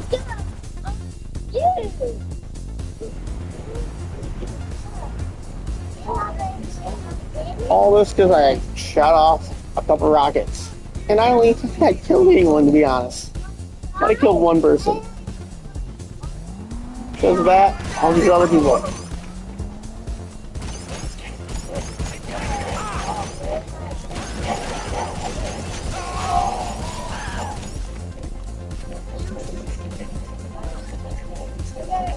All these other people. Come on, come on. Thank you. I'm really not trying to kill people, really. I just want this money. I just want this paper. This bread, this moolah. Yes. Right now, I have a... Oh, that's another thing. It could have been a family thing. I just recently found out 2 family members that are blood related have type 2 diabetes. Like, this is stuff that doctors love to know. It's like, yeah, predisposed to it. Doesn't mean you're on to, but you have a higher chance if someone you relate to has it. Yeah, runs in family. Yeah. And I know your pet has something to do with it too. It's like, yeah, trust me. Whiny is sugar intake. I was drinking quite a bit of soda. A sugary, sweet drink. It's like, yeah. Also, when I was working, but the habit didn't change after. Like, yeah. I didn't get it that much in the hospital because no real point in it. It's like, hey, actually, while I was in the hospital, just wanted to sleep. That's all I wanted to do at the hospital when I'm a patient, right? Sleep. It's like, yeah, if I had company or someone over, oh, trust me, I put on that brave face.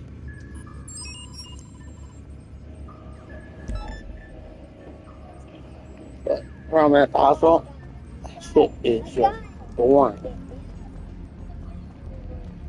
It is.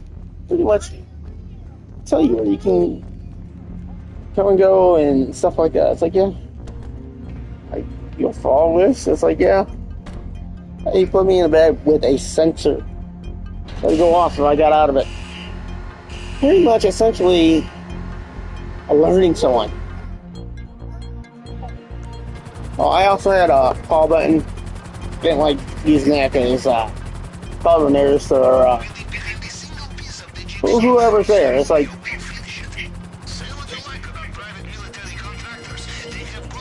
I felt like emergency button. Oh no, I'm not doing that.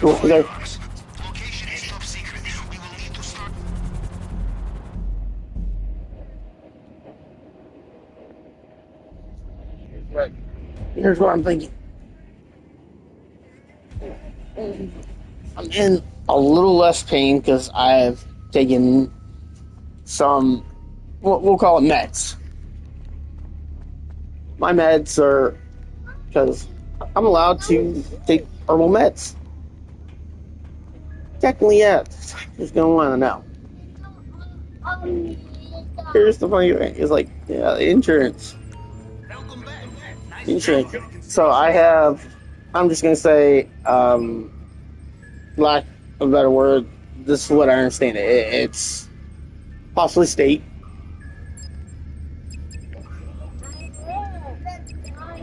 State insurance, it could possibly be federal insurance. I'm not completely sure. I'm sure I could look it up. It's a common insurance, from what I understand. A lot of people I know have it. It's like, yeah.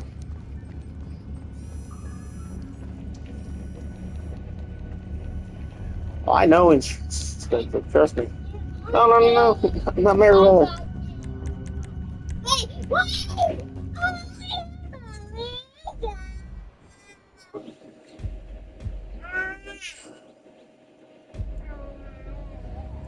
It's like,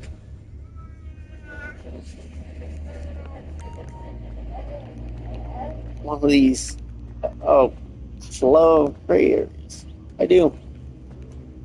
Like, so, technically, I can kind of cook. I have lost the ability to efficiently cook, I should say. Well, I can make simple things, sure. And I can't believe I'm going to say it. Thank God. It's like, I can feed myself. First week there, I was essentially, I think, in bad pain, healing, and tired, and just a lot of things. Like, yeah, I think at that time I had COVID.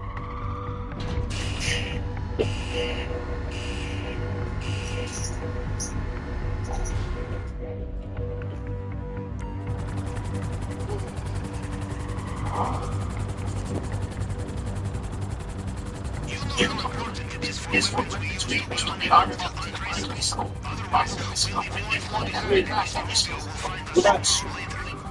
my suggestion, make sure that we finish do something. I know we can't keep our head up right now, the swanky office block. Unregistered weapons. We go there, take them, and discover some tracks.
Apparently not. I have an animal in this house. I don't even have an outside animal. I haven't seen mine in forever. Like, and I've looked. Now, we got several anti-cat lovers, is what we'll call them. They're dog lovers, essentially. Now, you can be a dog lover and not hate cats, but traditionally, you don't like them. And I think it's because you just like dogs. It's like, yeah. Problem is, depending on what you really have issues with. I mean, I love dogs. I do. I've grown up with dogs. I love them. They're great animals. But cats are a great animal too. And there's things cats can do that dogs can't. And the funny thing is, cats in a while are more efficient killers, hunters. Very efficient. And yeah, it's hard to tame a cat. Oh, a dog's not. Dog gets it through its head. It's like, yeah. Oh, if I do this trick, I get a treat. And yeah, we trick them. First, we train them, yeah, they get treats at the beginning, but then we get them just used to taking the command. Yeah, they get fed and everything, so it's okay, right? Back to that another time. It's like, yeah, taming. Yeah, mutually beneficial. Oh no. Dogs, if I had used that. Oh, cats now. It's like, cat's not really gonna let you know if they're an intruder or not. Yeah. Go look at them and just be like, whatever. Dog, fear least will can let you know. Particularly if it's someone they don't know. That's because it's very territorial.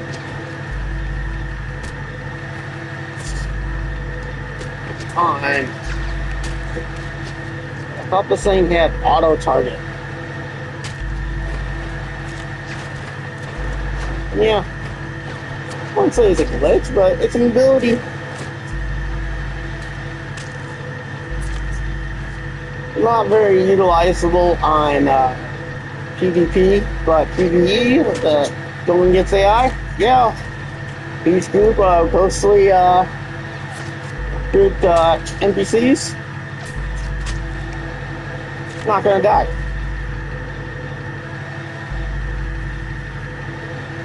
Melee weapon. It's like, yeah, I could came in here and shot up the place. Like, yeah, but this is the fastest, most quickest, efficient way.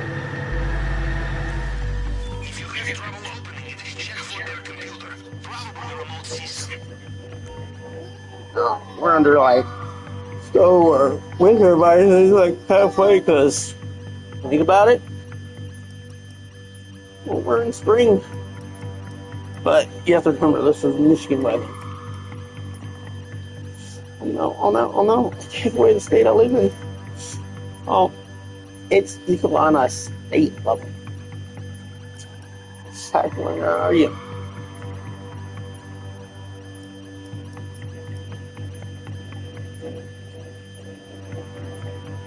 Actually, I haven't used Hangman because I haven't worked.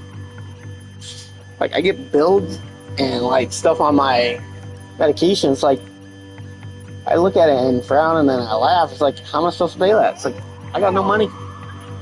I got nothing coming in. Theoretically.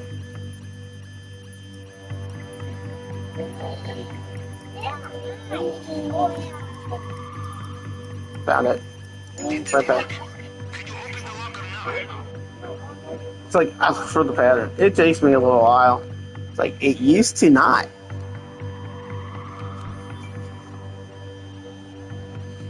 But, anyways. Medication costs money and it's like, I can't work. So, who's paying for it? Like, yeah, it's so you who's paying for it. Huh. My significant other. My partner, my sexual wife. No, we're not legally married. It doesn't matter of paperwork. It's like, yeah. Our house. It's like, yeah. And if they go above. That's what happens when you don't pay attention. It's like, yeah. Now, I go back. I need to.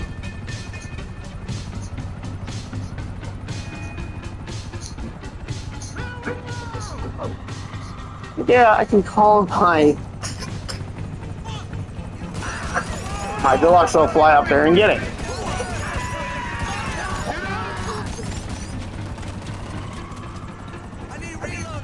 And that's what I'm gonna have to do. That's a little irritating. That's my own fault for not paying attention. But guess what? Take more time.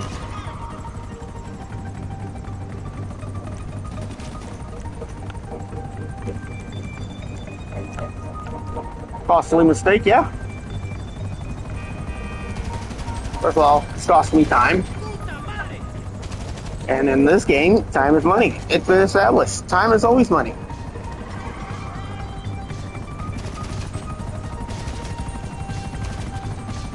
Like, I know I have a decent payday. It'll be over $1 million.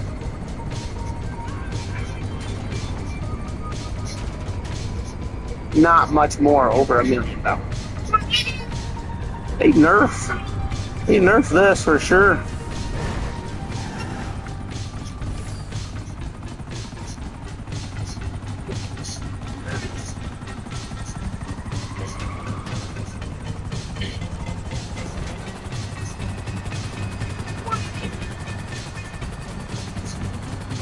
So yeah, there's other things you can do. Like, there's the Tile for Ice, which is fan favorite. It's top. Everyone does it. Like, really, for what you think is about an hour, you thought it might be even a little more, but it's still better. At any rate, yeah. Okay. Auto shot contact. I did that over and over and over and over and over. But yeah. 300K, I did it when it was double money. Stop. Oh, you want me to take them?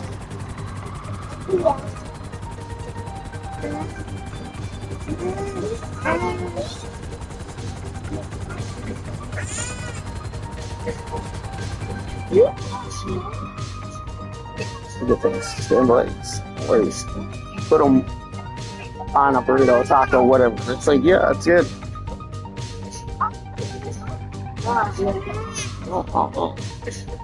Yeah, so yeah, throw bacon in there with it, right?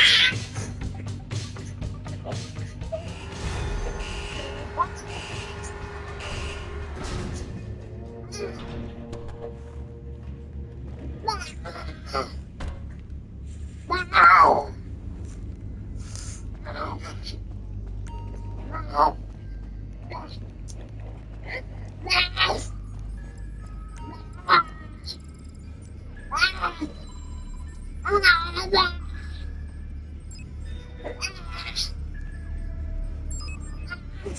So that's everything. Let's start it up.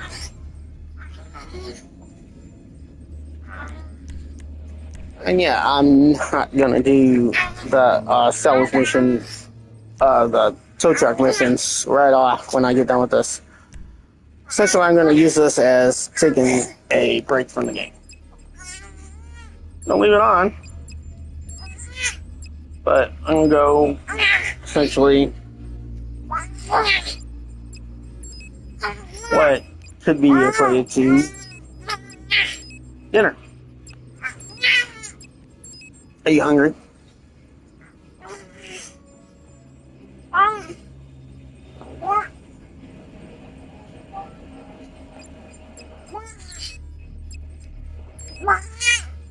Like,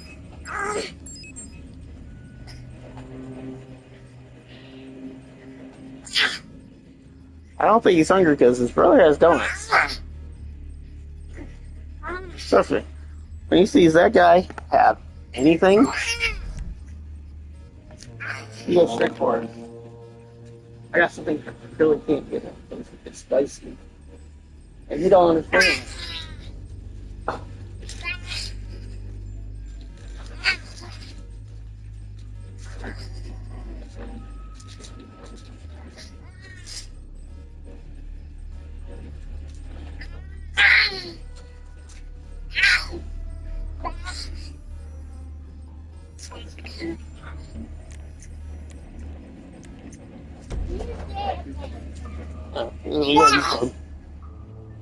You know, sugars is still added.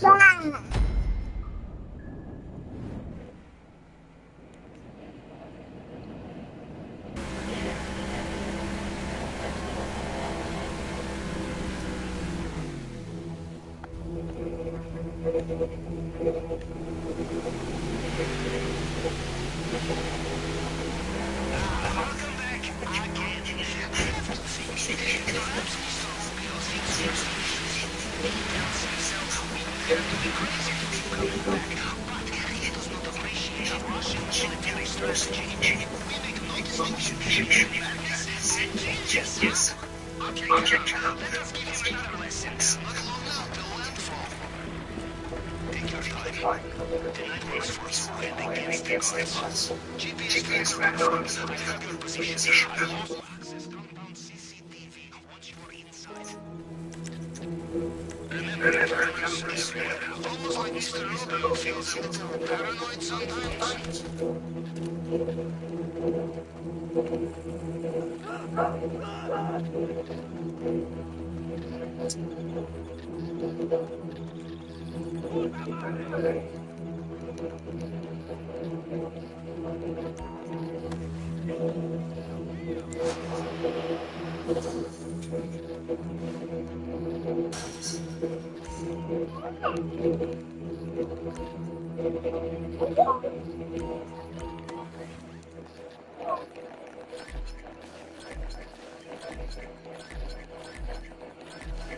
By the way, don't worry about leaving space in your bag for main objectives. I have crafted special compartment for it. Caution, of course. Pretty sure that was half.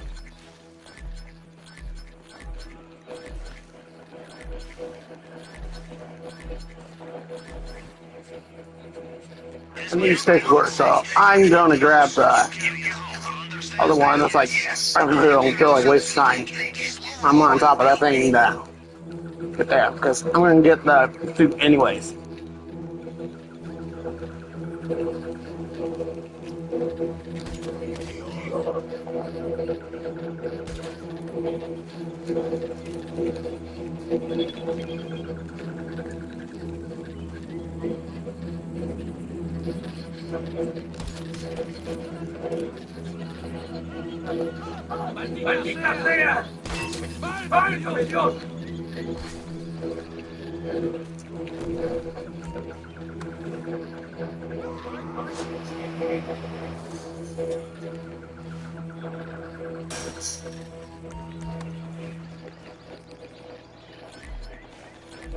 Kill Americans with your self-sufficiency, infiltrating private islands on your own.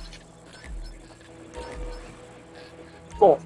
The power station is here. This is where you can bring down the lights and CCTV network. Gotta go change. You could always drive through the main gate. You would need the right vehicle, of course. No, we're gonna go our normal approach.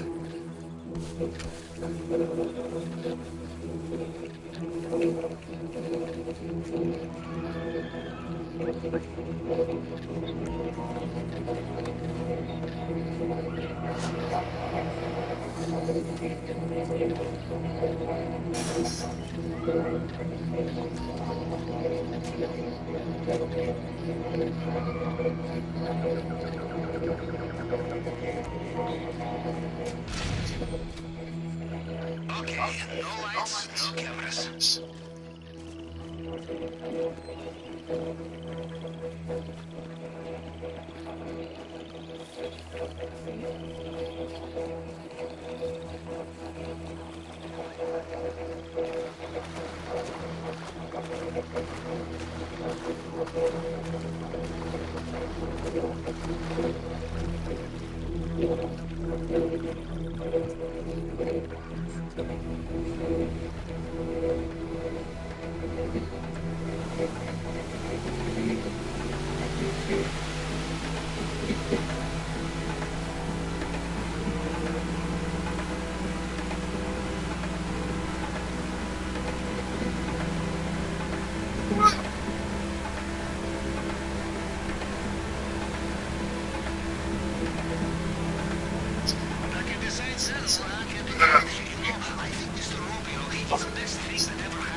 You